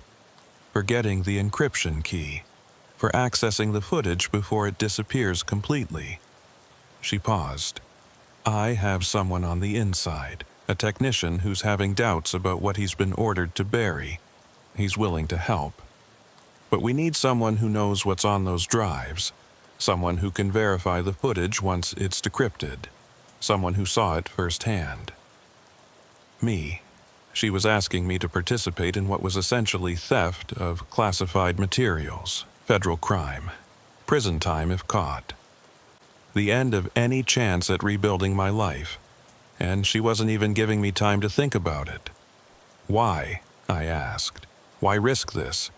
Because it's happening again. 3 more sightings in the last month, different locations, different pilots, same pattern. Comprehensive documentation, immediate classification, evidence encrypted or disappeared, and each time the pilots are pressured to recant, to accept the equipment malfunction explanation, to stay silent. How do you know this? Because I still have contacts. Because I'm still monitoring. And because one of those pilots reached out to me after he was told his tracking footage was corrupted. He didn't believe it. He was right not to believe it. His footage was encrypted the same way yours was. Same protocols, same timeline, same agency representatives showing up to ensure silence. I stood up, paced my apartment. The risks were enormous. But so was the potential payoff. If we could decrypt the footage, if we could create copies before the drives disappeared into deep archive, we'd have proof. Undeniable evidence that could bypass classification protocols through sheer weight of documentation. What's the plan? I asked. She outlined it quickly. Her insider contact had access to the secure facility where the drives were stored. He could access the encryption system, retrieve the key, and initiate decryption. But the process would trigger security alerts. We'd have maybe 30 minutes before armed response arrived. In that window, we'd need to verify the footage, copy critical segments, and extract with the evidence. This happens tomorrow night, she said. 2300 hours. The facility will have minimal staff. Security will be reduced because of scheduled maintenance on their monitoring systems. It's the best opportunity we're going to get. And if we're caught, we're caught. Federal charges, prison, end of story. But if we do nothing, the evidence disappears. The pattern continues. And every time something appears in our airspace, the response will be the same. Document, classify, encrypt, bury. How many sightings before someone finally admits what's happening? How much evidence has to disappear before we acknowledge we're deliberately hiding from truth? She was right. And I'd already made my decision the day I submitted my resignation. I'd chosen truth over career, evidence over silence. This was just the next step on that path. Where and when? I asked. I'll text you coordinates. Tomorrow at 2200. Come alone. No phones, no digital devices, nothing that can be tracked or recorded. And Calhoun, once you commit to this, there's no backing out. We see it through to the end, whatever that end is. Understood. She disconnected. 3 minutes later, a text arrived with GPS coordinates and a single word. Tomorrow. I spent the next day in preparation. Withdrew cash from my bank account, enough to disappear if necessary. Gathered documents, passport, birth certificate, anything I'd need to establish a new identity. Wrote letters to family explaining that if they didn't hear from me, if I disappeared or ended up in federal custody, I wanted them to know I'd done what I believed was right. Sealed the letters. Gave them to my lawyer with instructions to deliver them if I didn't return within 48 hours. At 21:30, I drove toward the coordinates. They led to a remote location about 15 miles north of Gila Bend, in desert that looked like every other patch of Arizona wasteland. No structures visible, no roads except a barely maintained dirt track, just empty land under an empty sky. At exactly 22 Huntwug, headlights appeared. A vehicle approached, stopped 50 feet away. Laura Finch stepped out. No disguise, no alteration to her voice, just direct confrontation with the reality of what we were about to do. "I figured you'd recognize my voice," she said. "Seemed pointless to keep pretending. You could have told me from the beginning. Would you have agreed if you knew I was still involved? If you knew I was risking as much as you?" Probably not. I would have tried to protect her, to keep her clear of the consequences, which was exactly why she'd hidden her identity. "Who's the insider?" I asked. "He'll meet us at the facility. All you need to know is that he has access, knowledge, and motivation. The less you know about him, the less you can reveal if this goes wrong." We drove in her vehicle, less traceable than mine. The secure facility was hidden in plain sight, disguised as a standard commercial data center. Nothing about its exterior suggested it housed classified military materials, but the security was evident once you knew what to look for: cameras, reinforced construction, the subtle indicators of a hardened facility. We parked 2 blocks away, walked through the shadows of industrial buildings, approaching from an angle that avoided direct camera coverage. At a service entrance, a door opened. A man stepped out. Young, mid-20s, wearing technician coveralls with an ID badge. He looked terrified. "You have 30 minutes, he said without introduction. "Once I initiate decryption, the security systems will alert. Response time from the contractor security is 20 minutes. After that, federal response. You need to be gone before they arrive." "Can you disable the alerts?" Laura asked. "Not without triggering additional protocols. The system is designed to be tamper-evident. Any attempt to suppress alerts generates higher priority alerts. Your best option is to accept that response is coming and work fast." He led us through maintenance corridors, avoiding areas with active monitoring. The facility was quiet, minimal night staff, just as Laura had predicted. We reached a secure server room, biometric lock. The technician placed his hand on the scanner, entered a code. The door opened, rows of servers, climate-controlled, softly humming. Somewhere in this room, on drives that looked identical to hundreds of others, was the footage from Romeo 7, the evidence of what I'd seen, the proof that had been encrypted and hidden. The technician moved to a specific rack, pulled a drive, connected it to a portable workstation. "This is it, storage drive Alpha from Romeo 7. Contains approximately 3 hours of tracking camera footage." His fingers moved across the keyboard. "Initiating decryption now." Progress bars appeared. Algorithms working to unlock the encrypted files. Estimated time, 22 minutes, cutting it close. Very close. "While we wait," the technician said, "you should know something. This isn't the only encrypted footage in this facility. There are 17 other drives. Different aircraft, different dates, all containing tracking system footage. All encrypted with the same protocols. All from flights that officially experienced equipment malfunctions. 17 incidents. 17 pilots who'd seen something and had their evidence buried. The pattern wasn't just ongoing, it was systematic, organized, a standard operating procedure for handling encounters with the unexplained. "Do you know what's on the other drives?" I asked. "No. They're encrypted with different keys. This key only unlocks Romeo 7 footage. But the file sizes are consistent. Hours of high-definition video. Whatever people are seeing up there, it's being thoroughly documented and thoroughly hidden." The decryption continued. 15 minutes remaining. Laura was setting up a second workstation, preparing to copy files once they became accessible. The technician monitored security systems on his tablet, watching for the inevitable alerts. At 12 minutes remaining, the first file decrypted. Video.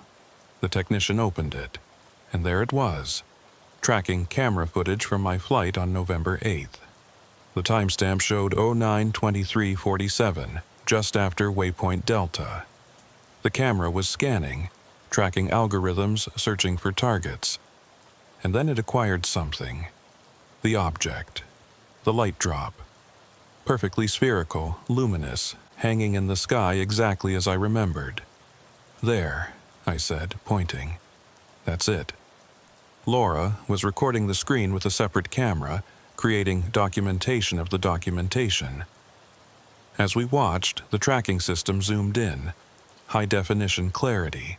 The object was clearly visible, its surface displaying that strange quality of being simultaneously solid and translucent. The thermal overlay showed it as a blue-tinted sphere, cold against the warm sky. The spectral analysis panel displayed those distinctive emission lines Laura had mentioned. Discrete wavelengths, precise, non-random, more files decrypted, multiple angles, different spectrum analyses. The footage was comprehensive, exactly as designed. Every sensor, every camera, documenting the impossible with perfect clarity. This was evidence that couldn't be dismissed, couldn't be explained as equipment malfunction or pilot error. The object was real. It was documented from multiple perspectives simultaneously. It existed. Copy everything, I said. Every file. Laura was already on it, transferring files to 3 separate drives. The technician monitored the security feeds. 8 minutes until alerts, 5 minutes to copy all files. It's going to be tight. The footage continued. I watched myself observe the object for the full 2-minute period. Watched it maintain its impossible stationary position. Then watched it relocate. One frame it was 2 miles distant. The next frame it was half a mile away. No blur, no motion artifacts. Just instantaneous relocation, as if space itself had been edited. Did you see that? Laura asked. The frame by frame, it didn't move through space. It moved across frames, like a film splice, I finished. Cut from one position, paste to another. But this is reality, not film. You can't edit reality. Maybe you can, the technician said quietly. If reality isn't what we think it is, if space-time is more fluid than we understand, if something has figured out how to manipulate the fundamental structure of existence. He wasn't wrong. What we were seeing couldn't be explained by conventional physics. The object hadn't traveled, it had relocated. And if it could do that, if it could somehow step outside the normal flow of space and reposition itself without traversing the distance between, then we were looking at technology or capability so far beyond our understanding that trying to explain it with our current physics was like trying to explain computers to someone from the Bronze Age. 3 minutes, the technician said. Copy is at 87%. I continued watching the footage. After the relocation, the object remained stationary for the remainder of my observation period. But as I broke contact and turned away, the tracking cameras maintained lock for another 17 seconds. In those final seconds, something changed. The object pulsed. The luminosity increased, then decreased, in a specific pattern. 3 long pulses, 2 short, 1 long, 2 short. Repeated twice. That's a pattern, Laura said. That's deliberate communication. Or acknowledgement, I suggested. Like it knew it was being observed. Like it was responding to being recorded. Which means it's aware. It's conscious. It's not just a phenomenon, it's an entity, something that perceives and reacts. The implications were staggering. This wasn't just unexplained aerial phenomena. This was first contact, and it had happened in our airspace, been documented by our equipment, and then buried under classification protocols that ensured the public would never know. 96%, the technician announced. But we're out of time. Security alerts are triggering. Response vehicles are being dispatched. How long do we have? Laura asked. 10 minutes, maybe 12. We need to leave, now. The copy completed. Laura disconnected the drives, secured them in a padded case. The technician began shutting down the workstation, erasing traces of access. We moved quickly back through the maintenance corridors. Behind us, I could hear the facility's security protocols activating. Automated systems, door locks engaging, surveillance systems shifting to high alert mode. We reached the service entrance. The technician stopped. I can't go with you. If I leave, they'll know immediately who accessed the system.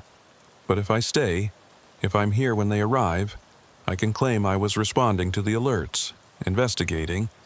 I'll face questioning, maybe suspension, but probably not criminal charges. They'll figure out what you did, Laura said. Maybe, eventually, but by then you'll be long gone. The footage will be distributed. What happens to me won't matter because the evidence will be public. You're sure?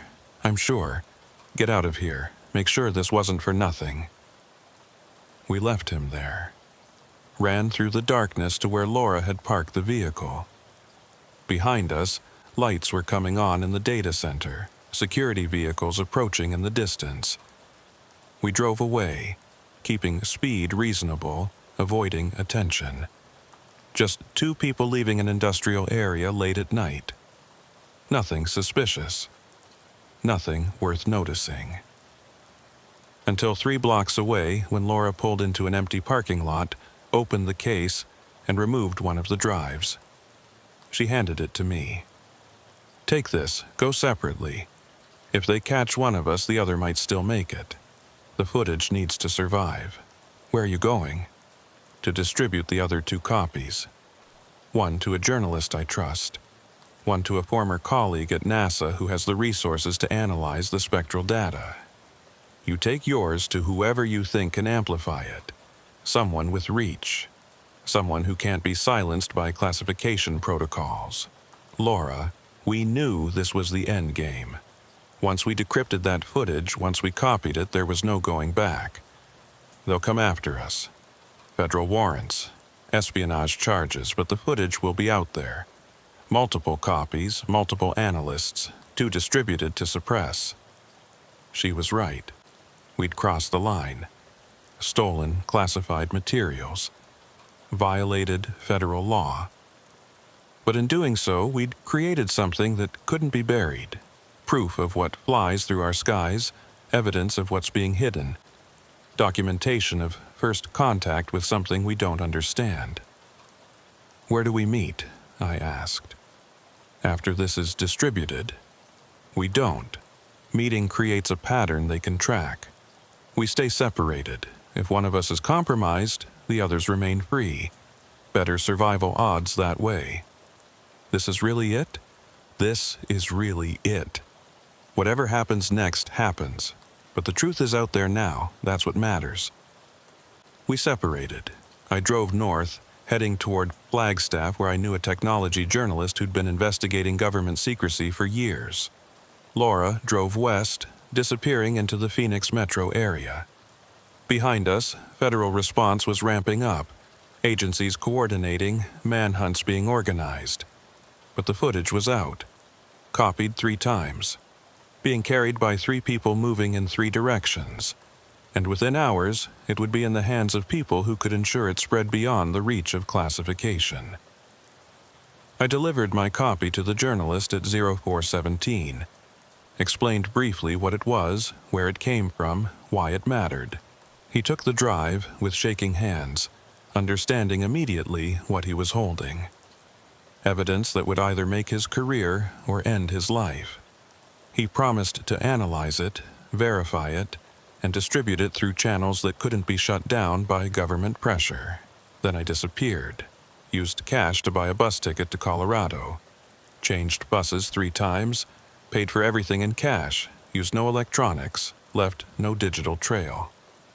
For 2 weeks, I stayed off the grid, moving between small towns, cheap motels, places where nobody asked questions as long as you paid in advance. During those 2 weeks, the footage went public. The journalist published it on a dozen platforms simultaneously. Encrypted versions were distributed to international media outlets. The spectral analysis data went to scientific organizations that immediately began verification. NASA received their copy and, after initial denial, confirmed the footage appeared authentic and originated from classified military tracking systems. The government's response was predictable. Deny, discredit, investigate. They claimed the footage was fabricated, that it had been altered, that unauthorized personnel had accessed classified systems and created false documentation, but the technical analysis showed otherwise. The footage was legitimate, the metadata was intact, the source was verifiable. And then other pilots started coming forward. Active duty, retired, civilian, people who'd seen similar objects reported them, been told to stay silent. People who'd had their footage disappear, their careers threatened, their testimonies buried. The Gila Bend footage gave them permission to speak, gave them proof that they weren't alone, weren't crazy, weren't seeing things that didn't exist. The pattern emerged. Dozens of incidents over the past decade, maybe more further back. Systematic documentation followed by systematic suppression, a policy of hiding rather than investigating, of silencing witnesses rather than seeking truth. I turned myself in 4 weeks after the footage went public. Walked into a federal building, identified myself, acknowledged what I'd done. The charges were serious. Theft of classified materials, unauthorized access to secure facilities, violation of the Espionage Act. My lawyer argued necessity defense, that revealing the truth about government suppression of evidence outweighed the crime of taking classified materials. The trial lasted 6 months. The prosecution painted me as a traitor, someone who'd compromised national security for personal gain. The defense argued I was a whistleblower, exposing government overreach and systematic deception. The jury deliberated for 3 days. I was convicted on 2 counts, acquitted on the most serious charges. Sentenced to 18 months in federal prison, given credit for time served. Released after 14 months. Laura was never caught. Last I heard, she's living somewhere in South America, continuing her research under a different name. The technician who helped us was identified but claimed he'd been coerced, that we'd threatened him. Charges were filed but eventually dropped due to lack of evidence. He lost his security clearance but avoided prison. That was 3 years ago. The footage is still out there, still being analyzed, still generating debate. The government's position has shifted from denial to grudging acknowledgement that unexplained aerial phenomena warrant further investigation. They've released some previously classified materials, created official programs to study UAPs, acknowledged what can no longer be denied: something is in our skies, something we don't understand. But the encrypted drives remain classified. The 17 other incidents mentioned by the technician have never been officially acknowledged. The policy of classifying encounters continues, just with slightly more transparency around the edges. I live quietly now, released from prison but permanently marked. Former convict, unemployable in any field requiring security clearance. Monitored by federal agencies who want to ensure I don't reveal anything else, but I don't regret what I did. Don't regret the theft, the exposure, the consequences. Because the Gila Bend footage changed something. Not everything. Not enough. But something. It forced acknowledgement where there had been denial. It gave permission to witnesses who'd been silenced. It proved that what we see in our skies isn't always what we're told we see. And somewhere on a secure server, encrypted and hidden, are 16 more pieces of evidence. 16 more encounters with the light drops, the spheres, whatever they are. 16 more documented incidents that could tell us more about what shares our airspace, what watches us, what possibly tries to communicate with us in patterns of light. Those drives will be decrypted eventually. Keys will be leaked or lost or deliberately revealed by someone who decides that truth matters more than security theater. And when that happens, when all the evidence is finally public, we'll have to confront the full scope of what's been hidden. Until then, I watch the sky. I document what I see. And I wait for the next person who decides that silence has become too expensive, that classification has protected nothing except comfortable ignorance, that the time has come to acknowledge what flies above us. The desert keeps secrets. The government keeps bigger ones. But some secrets are too big to stay buried. Some truths are too important to stay classified. And some evidence, once distributed, can never be fully suppressed. The Gila Bend footage is out there, analyzed, verified, undeniable, and no matter how many times they try to explain it away, to contextualize it, to minimize its implications, it remains what it is: proof of something we don't understand, something that exists in our airspace, something that watched me watching it, and acknowledged being seen with a pulse of light that looked like communication. First, contact happened. It was documented, it was encrypted and hidden, but it got out, and eventually, so will the rest. The desert doesn't forgive mistakes. That's the first thing they tell you at the Sonoran Proving Ground, a classified test facility 40 miles from anywhere in the Arizona desert. But nobody warns you about finding things you weren't supposed to find. My name is Miles Porter, 6 years perimeter security, former military police. I know when to stay silent. That knowledge kept me employed and alive until March 22nd, when silence became impossible. The night started routine. Devin Ortiz and I were on patrol, standard fence line sweep. Devin's an engineer who pulls security shifts because we're understaffed. Smart guy. Quiet. We'd partnered for 4 months, developed a rhythm. He drove, I monitored sensors. Around 23:15, something felt wrong. The air was electric, charged. Clear sky, thousands of stars, but the atmosphere made your skin prickle. You feel that? Devin asked. Yeah, like lightning's coming, but there's no storm. At 23:47, the light appeared, instant. No gradual buildup. A column of light 3 miles inside the perimeter, 20 feet wide, reaching from ground to sky. Silver white with violet edges, bright enough to cast shadows from our distance. Control, Patrol 7, I radioed. Unidentified illumination, Sector 9 Northwest. Confirm scheduled testing. Static. Then, Patrol 7, stand by. The light didn't move, didn't flicker. Just stood there connecting Earth and sky.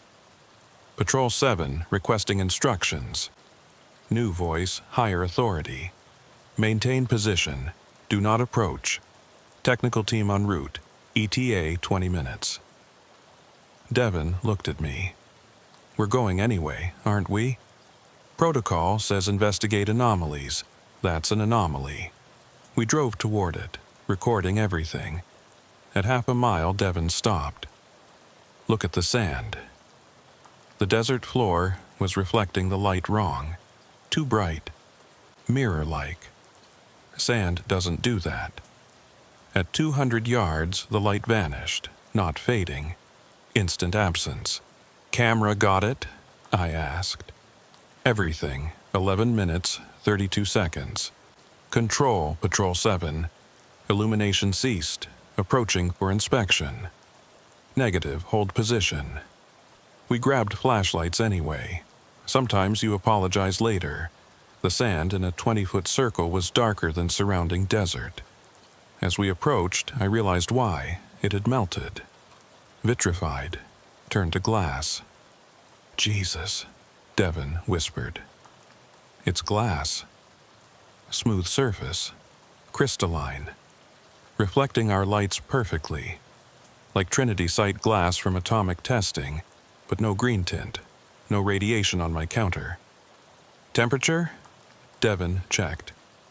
Ambient, room temperature. Impossible. Fresh glass should be molten hot for hours. This was cold. I photographed while Devon collected samples. That's when he found the helmet. 10 feet from the glass circle, partially buried. Flight helmet. Standard design but wrong details. Darker color, deeper visor tint. Communications mounting points that matched no system I knew. I documented it in place. Devon excavated carefully. Inside was a serial number. He ran it through his tablet database. Nothing. No match anywhere. Impossible, Devon said. Every piece of flight equipment has serial numbers. Documentation is mandatory. Control, Patrol 7. Found object, flight helmet, serial number unregistered. Do not touch. Secure area. Direct order. Too late. Headlights appeared. Multiple vehicles. Technical team with federal agents. Dr. Sarah Kimball led them, wearing full protective gear despite my counter showing clean. You touched it, she said flatly. Documented and secured. Evidence preservation protocol. She didn't argue, just directed her team. They had equipment beyond anything in our truck. Sophisticated sensors, specialized cameras. 90 minutes later, Dr. Kimball dismissed us. Released from duty. Report 08 o'clock tomorrow for debrief. Discuss this with no one. Your NDAs are active. The evidence? Need to know basis. We drove back in silence. Returned equipment. I lay awake replaying everything. The light, the cold glass, the helmet that officially didn't exist. Morning brought a summons. Conference room 308 Qua. Come alone. They wanted us separated. Standard procedure for checking story consistency. The debrief lasted 2 hours. Dr. Kimball, Colonel Hayward, and a federal agent named Reeves. I stuck to facts, no speculation, just what I saw and did. They couldn't fault protocol-based actions. At 10:15, they reassigned me.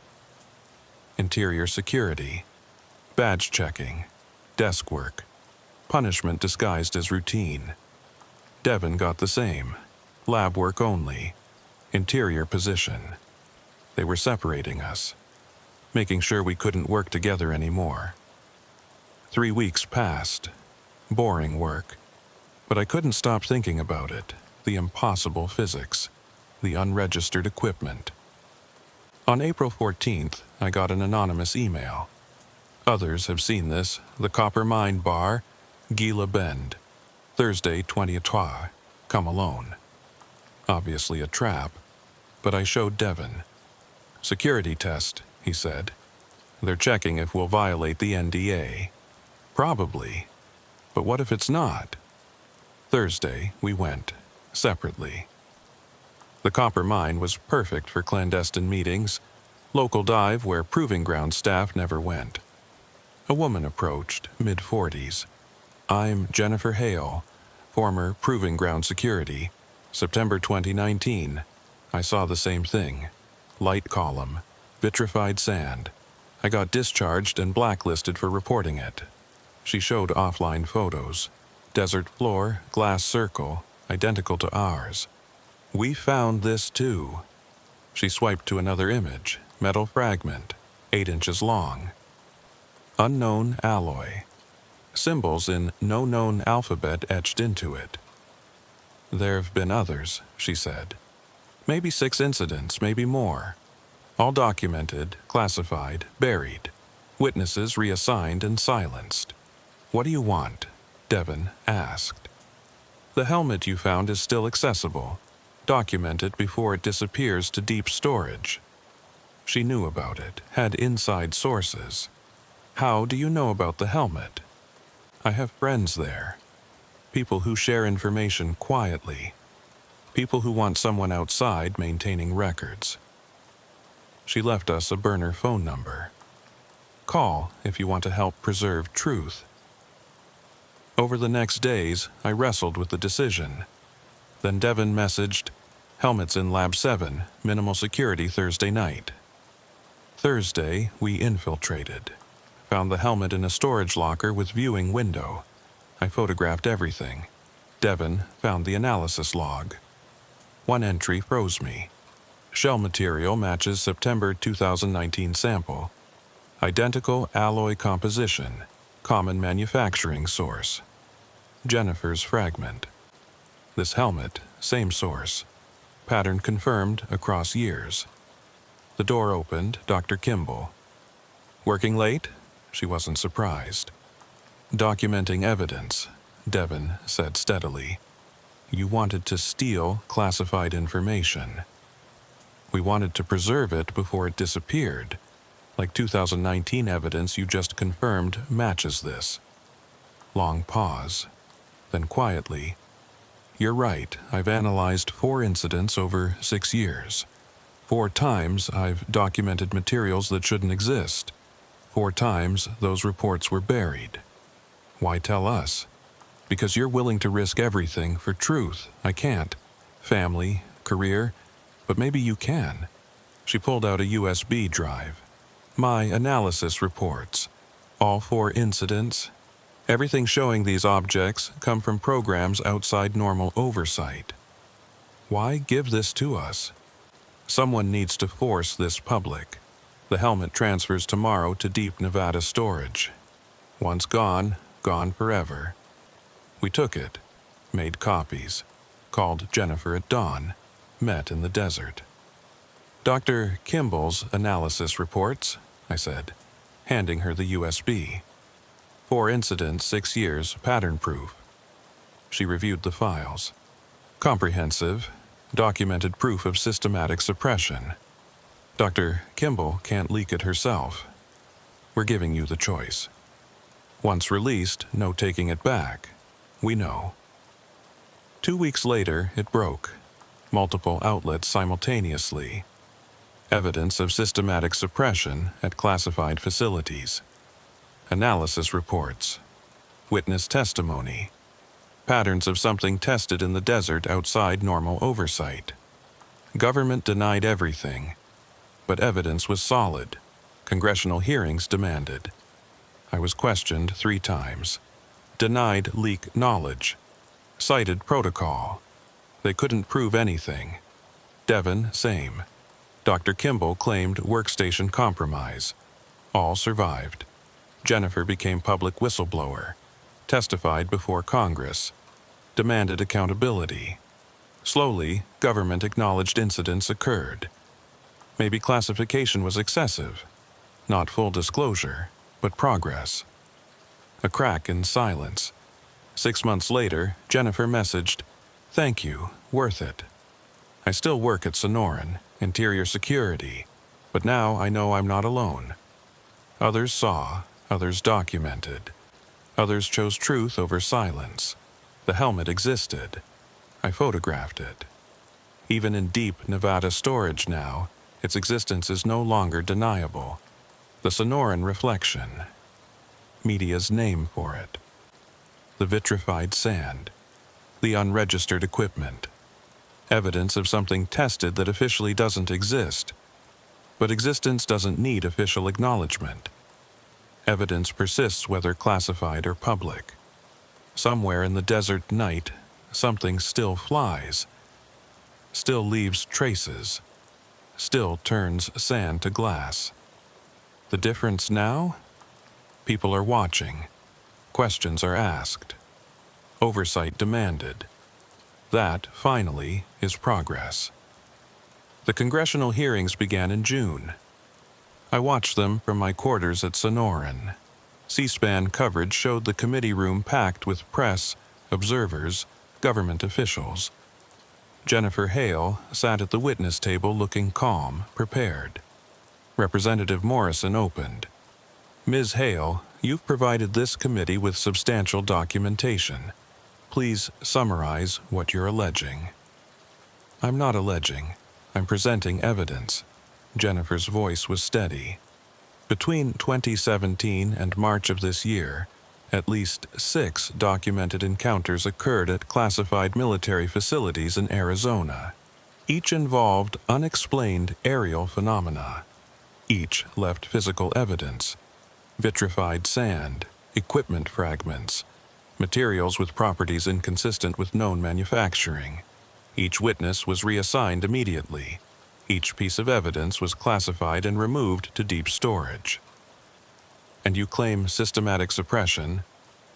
I present documented systematic suppression. I have reassignment orders matching dates of incidents. I have classification timestamps showing evidence buried within 48 hours.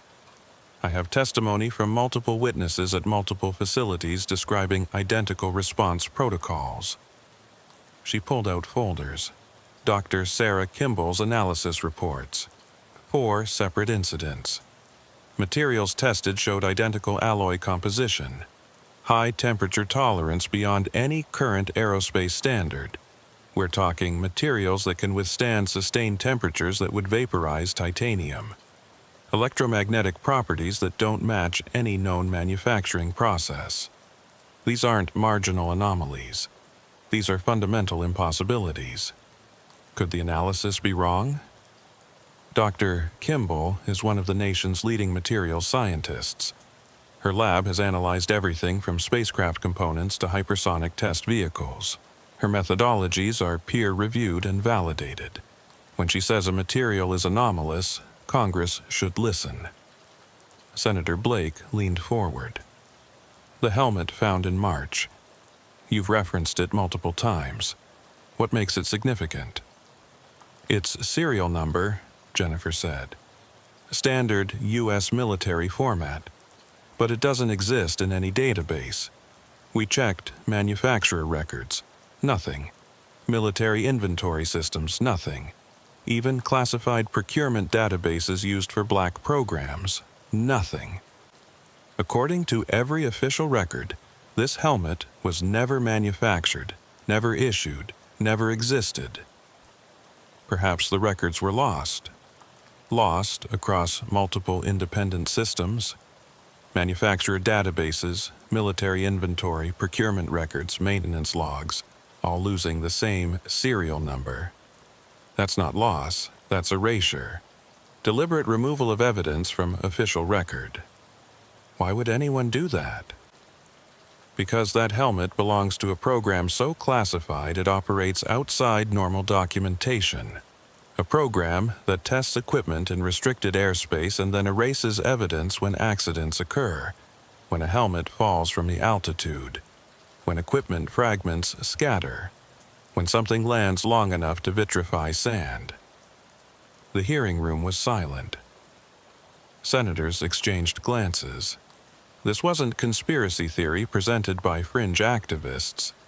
This was documented evidence presented by credentialed witnesses who'd followed proper channels before going public. Representative Garcia spoke carefully. Ms. Hale, you're suggesting our military conducts programs without congressional oversight. I'm presenting evidence that programs exist outside normal oversight structures. Whether that's legal, whether it's justified, those are questions for this committee. The government witnesses came next. Defense Department officials in dress uniforms.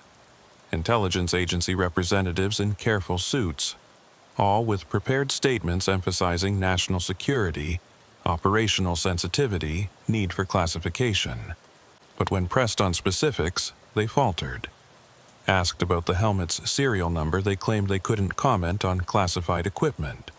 Asked about Dr. Kimball's analysis, they suggested possible errors in methodology, then admitted they hadn't reviewed her work.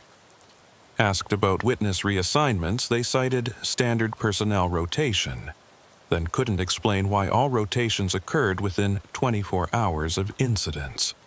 By the third day, the narrative had shifted. Media coverage focused on evasiveness, contradiction, obvious discomfort when confronted with documented evidence.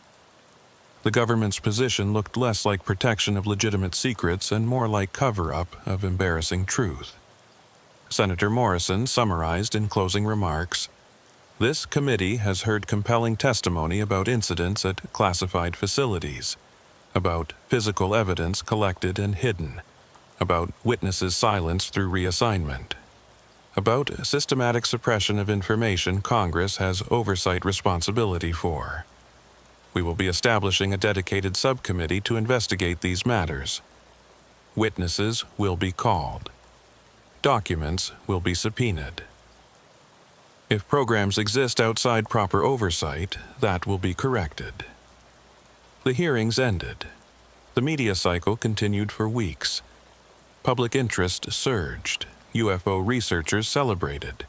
Skeptics dismissed it as overblown. But something had changed.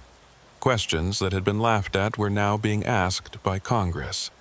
Evidence that had been buried was now part of public record. Not full disclosure, not complete transparency, but movement. Progress, a crack in the wall. For me, at Sonoran, life continued with new tensions. Security briefings emphasized discretion, reminded personnel of classification responsibilities, warned against unauthorized discussions. The message was clear: stay silent about anything unusual. But I also noticed something else. Personnel I'd never spoken to would nod in passing. Make eye contact that lasted a moment too long. Small gestures suggesting awareness, recognition, solidarity. Others had seen things. Others knew the official narrative was incomplete. The hearings had validated private suspicions. In July, I received encrypted email from an address I didn't recognize. I was stationed at China Lake in 2018. We saw a similar phenomenon: light column, ground disturbance. Found equipment fragment with markings we couldn't identify. We documented everything. Within 36 hours, all evidence was confiscated. Our reports were classified. We were reassigned separately to different installations. Standard protocol, we thought. Now I realize it's systematic. If you're collecting documentation, I have copies. Buried where they won't be found in standard purge. Let me know how to transfer securely. I forwarded it to Jennifer through our established secure channel. She responded hours later. Received. This is the 10th contact from other facilities since the hearings. The pattern is national, maybe international. We'll need time to verify and aggregate, but the scope is larger than we imagined. August brought Dr. Kimball's meeting request. We met at a Phoenix coffee shop, public enough to seem innocent, crowded enough for privacy. She looked exhausted. "They're shutting down my program. Analysis work on anomalous materials. They're calling it budget reallocation. But the timing is obvious. Congress asks questions. They bury the evidence deeper. Can they do that? They can classify anything related to national security at whatever level they choose. My work is being reclassified at compartmented levels I don't have access to. My team is being dispersed to different projects across different facilities. No one will have complete picture anymore. What about the samples, the helmet? Transferred, everything. New facility in Nevada, security beyond anything we had. New classification level I can't even learn the code name for. Once it's there, it's gone. Locked away, where only maybe a dozen people in the entire country can access it. So they've won. Maybe short term, but I kept records." She slid a folder across. Timelines, material compositions, manufacturing assessments, everything I documented before they shut me down. It's incomplete. They classified some of my most interesting findings before I could make copies. But this is everything I could preserve. Why risk giving it to me? Because you've already proven you'll act when necessary. Because someone outside the system needs to maintain documentation. If they succeed in burying everything internally At least external records survive. Hidden but preserved, waiting for whenever oversight becomes real rather than performative. I took the folder, added it to my growing collection. 3 locations now, 3 complete sets of documentation spanning 6 years of incidents. Not comprehensive. Too much had been classified before preservation, but substantial. Enough to prove pattern. Enough to demonstrate systematic suppression. Enough to matter when the time came. "What will you do now?" I asked. "My job. Work on conventional projects. Maintain clearance and access. Because if something changes, if they restart the program under different name, if new incidents occur, if evidence surfaces, someone inside needs to be watching. Someone needs to be ready to document again. And if nothing changes, then these records matter in 20 years, 30, whenever classification levels drop or someone with sufficient authority demands full accounting. They'll prove people knew. Researchers documented anomalies. Questions were asked and deliberately suppressed. That accountability matters even if it's delayed." She left. I sat processing what she'd said. Long game. Decades, maybe. Documentation for distant accountability. It felt inadequate, but maybe it was the only option available. September brought Agent Harrison, Department of Defense Inspector General, investigating the response to March 22nd incident, the classification decisions, evidence handling, witness treatment. "I want to be clear," he said in our first meeting. "I'm not investigating whether you violated protocols. I'm investigating whether the system handled this appropriately, whether classification was properly applied, whether evidence handling followed regulation." Over 3 meetings, I gave detailed account. Everything that happened, every decision point, every place where official response deviated from standard protocol. He took extensive notes, asked specific questions about Dr. Kimball's involvement, the lab access, the USB drive leak. I answered carefully. Confirmed facts, provided context, made our actions appear reasonable given legitimate evidence preservation concerns, protected Dr. Kimball where possible. "One final question," he said in our third meeting. "If you had unrestricted access to that helmet now, if you could examine it with every available analytical tool, what would you look for? Origin evidence, manufacturing marks, tool signatures, the alloy composition, maybe it matches foreign programs we have intelligence on. The symbols from the 2019 fragment, linguistic analysis comparing to every writing system in our databases. Basically, I'd exhaust every analytical method we have to determine what it is and where it came from. And if you determined it was ours, a US black program? Then I'd ask why serial numbers were systematically erased, why we're hiding our own programs from congressional oversight. What classification level justifies lying to Congress when directly questioned? And if it's not ours, foreign technology, then implications multiply. Foreign technology in our restricted test range means either catastrophic security breach, somebody flew into our most classified airspace and we didn't stop them, or something else entirely. Something that doesn't fit comfortable explanations about adversary capabilities. He closed his notebook, thanked me, left. I never heard from him again. No follow-up meetings, no report released, no declassification recommendations.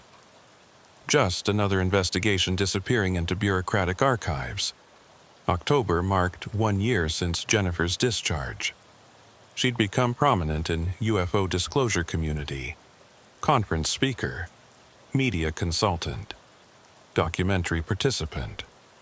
Some called her hero exposing truth. Others called her opportunist exploiting conspiracy theories. She seemed unaffected by either characterization. We met one final time, same Phoenix coffee shop. The pattern's grown, she said. I'm being contacted by people at facilities I didn't know existed. Nevada Test Site, White Sands, Edwards, Fallon, even international. Someone from RAF in UK reached out about similar incidents at their test ranges. How many total? Dozens documented, maybe hundreds if we could access classified archives going back to the 70s. All handled identically. Document, classify to prevent oversight, bury evidence in deep storage, reassign witnesses, erase database entries. It's not random, it's protocol. Someone wrote that protocol. Classified guidance on handling unexplained incidents. Exactly. And I'm searching for it. FOIA requests on classified guidance documents. Interviews with retired personnel who might remember seeing it. Document analysis looking for references. That protocol exists somewhere in written form.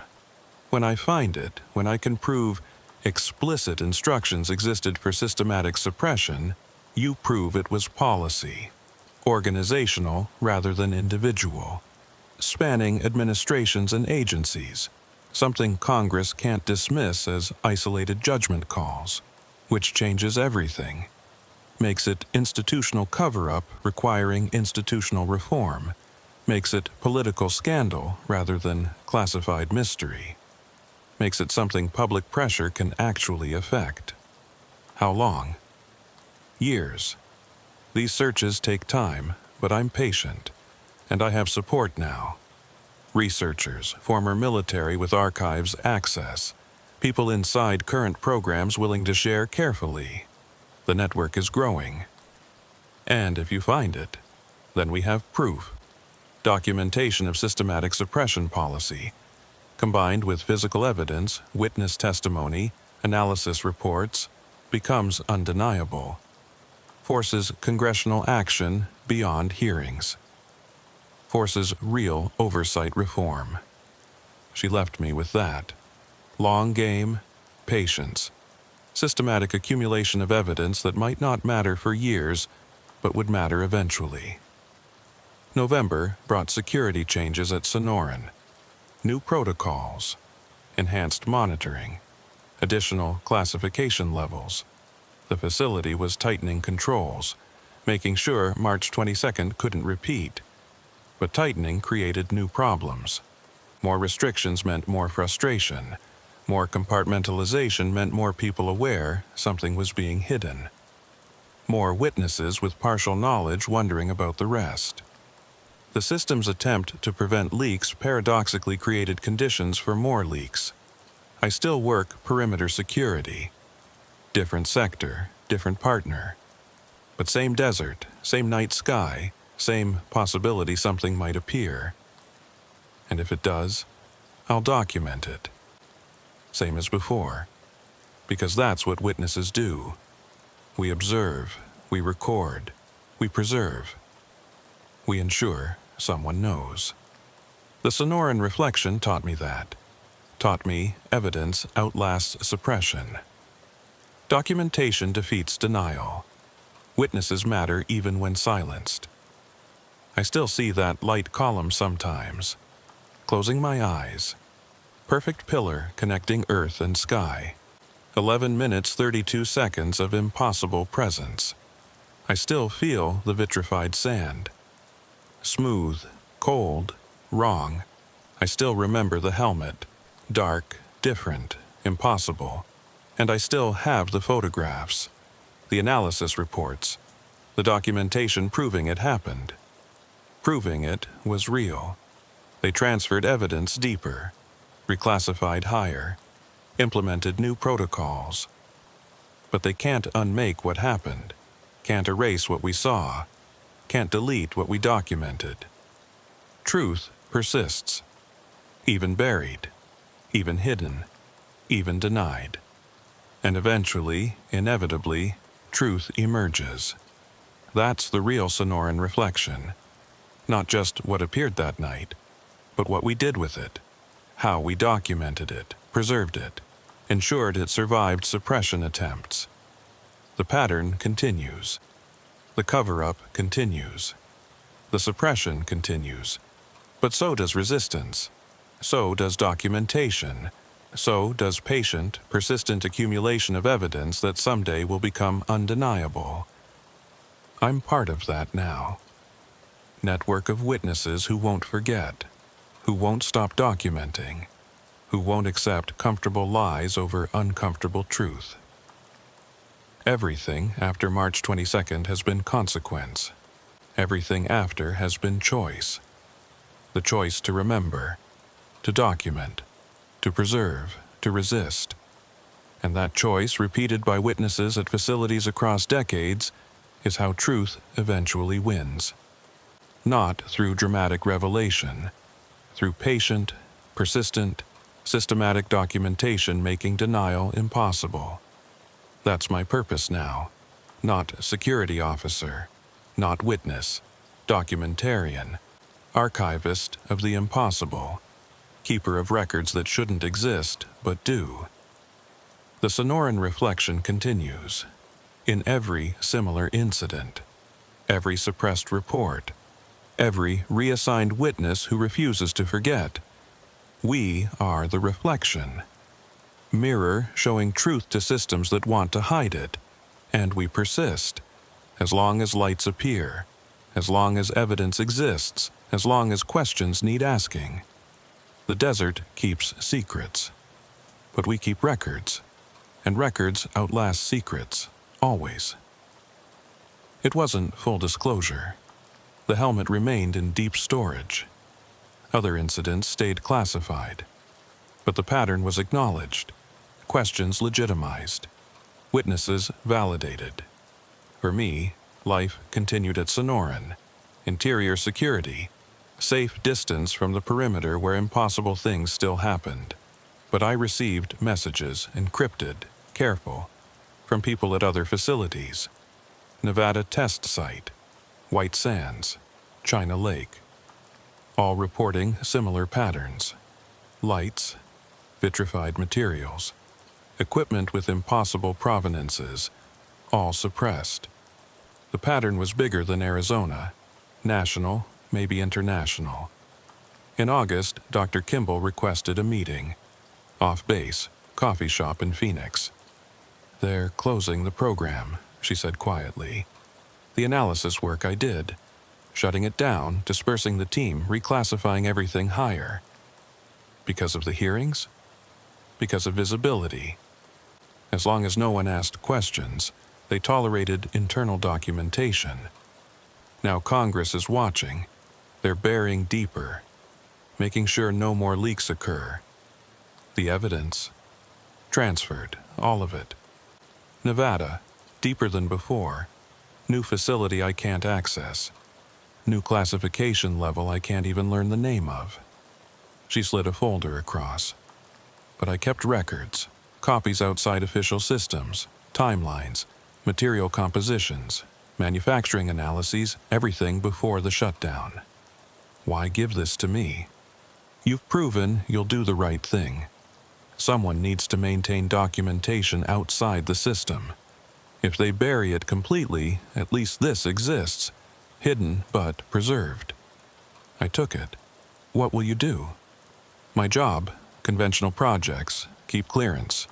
Stay inside, because that's the only way to know if something changes. Someone needs to be inside watching. And if nothing changes, then in 20 years, maybe 30, when classification levels drop or someone demands full disclosure, these records will matter. They'll prove the pattern existed, that people knew, that questions were deliberately ignored."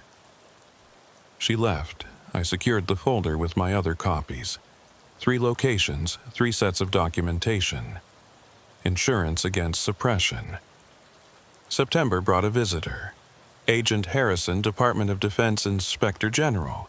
He wanted to discuss March 22nd. "I'm not investigating you," he said. "I'm investigating the response. Classification decisions, evidence handling. Why? Congressional hearings raised legitimate oversight questions. My office determines if proper procedures were followed, if classification was appropriately applied. And if it wasn't, Mechanisms for correction exist. Declassification reviews, evidence repatriation, witness protection if needed. I doubted any would happen, but I gave him my account. Detailed, everything I'd seen, every decision where official response deviated from standard protocol. He took notes, asked about Dr. Kimball, the lab access, the USB drive. I answered carefully, confirming nothing that would implicate her further. "One more question," he said. "If you could access the helmet now, no restrictions, what would you look for?" Manufacturing marks, anything indicating origin. The alloy composition, maybe it matches something from foreign programs we have intelligence on. The unknown symbols from 2019, comparative linguistic analysis. Every analytical tool to determine what it is and where it came from. And if you found it was ours, U.S. program. I'd ask why serial numbers were erased, why we're hiding evidence of our own programs from oversight, what's so sensitive it requires lying to Congress, and if it's not ours, then implications are bigger. Foreign technology in our restricted range, catastrophic security breach or something else, something that doesn't fit comfortable explanations. He closed his notebook. "Thank you, Mr. Porter." He left. I never heard from him again. No follow-up, no declassification review, just another investigation disappearing into bureaucracy. October brought Jennifer Hale's first anniversary of discharge.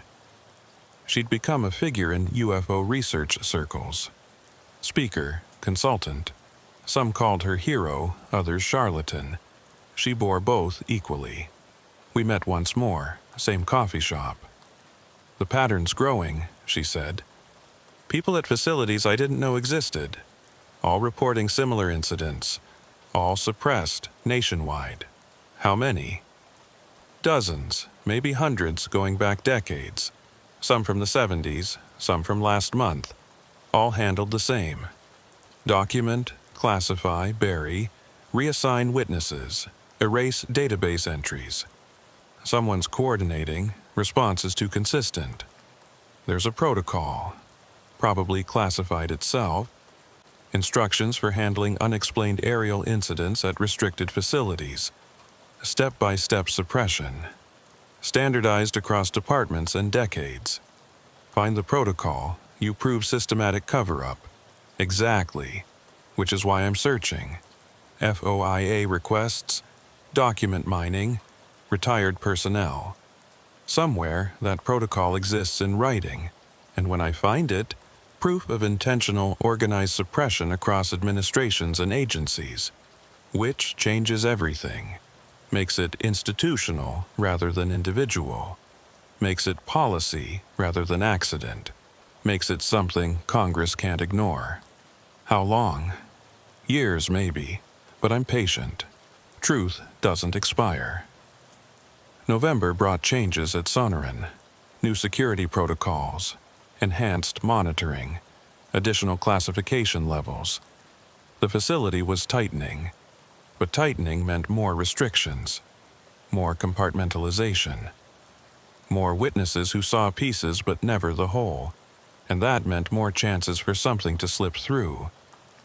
The system's weakness was its scale. Too many facilities, too many incidents, too many witnesses to track and silence. Eventually, the weight of suppressed truth would become too heavy. I still work perimeter security. Different sector, different partner. Same desert, same night sky, same chance something appears.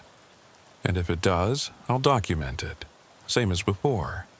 Because that's what witnesses do. We record, we preserve, we ensure someone knows. The Sonoran reflection isn't over. It's paused, waiting for the next incident, the next evidence, the next witness willing to risk everything for truth. The desert keeps secrets, but secrets are just truth waiting to be uncovered. And truth is patient, persistent, inevitable. Somewhere in Nevada, in a facility I'll never access, sits a flight helmet with a serial number that doesn't exist. Next to it, samples of vitrified sand that physics says shouldn't be cold. Next to those, metal fragments with symbols no one can read. All waiting. All documented. All preserved despite attempts to bury them. And someday, maybe soon, maybe decades, someone with authority and courage will demand to see it all, will insist on answers, will refuse comfortable lies. When that day comes, the documentation exists. The patterns are recorded. The witnesses are ready. Until then, we watch. We document. We preserve. Because that's what truth requires. Not dramatic gestures, not heroic sacrifice, just steady, patient, persistent documentation. The Sonoran reflection taught me that. Taught me evidence outlasts suppression. That documentation defeats denial. That witnesses, even silenced, still matter. I still see the light column sometimes, when I close my eyes. Perfect pillar connecting earth and sky. 11 minutes and 32 seconds of impossible presence. I still feel the vitrified sand. Smooth, cold, wrong. I still remember the helmet. Dark, different, impossible. And I still have the photographs, the analysis reports, the documentation that says it all happened, that says it was real. They can transfer evidence to deeper storage. They can reclassify higher. They can implement new protocols. But they can't unmake what happened, can't erase what we saw, can't delete what we documented. Truth persists, even buried, even hidden, even denied. And eventually, inevitably, truth emerges. That's the real Sonoran reflection. Not just what we saw that night, but what we did with it, how we documented it, how we preserved it, how we ensured it survived attempts to bury it. The desert doesn't forgive mistakes, but it also doesn't forget truth, and neither do I. The pattern continues. The cover-up continues. The suppression continues. But so does the resistance. So does the documentation. So does the patient, persistent accumulation of evidence that someday will become undeniable. I'm part of that now. Part of the network of witnesses who won't forget, who won't stop documenting, who won't accept comfortable lies over uncomfortable truth. The Sonoran reflection was my introduction, my threshold, my point of no return. Everything after is consequence. Everything after is choice. The choice to remember, to document, to preserve, to resist. And that choice, repeated by witnesses at facilities across the country, across decades, is how truth eventually wins. Not through dramatic revelation, not through heroic exposure, but through patient, persistent, systematic documentation that makes denial eventually impossible. That's my job now. Not security officer, not witness, but documentarian, archivist of the impossible, keeper of records that shouldn't exist but do. The Sonoran reflection continues. In every similar incident, in every suppressed report, in every reassigned witness who refuses to forget. We are the reflection. We are the mirror showing truth back to systems that want to hide it. And we will persist, as long as the lights appear, as long as the evidence exists, as long as questions need asking.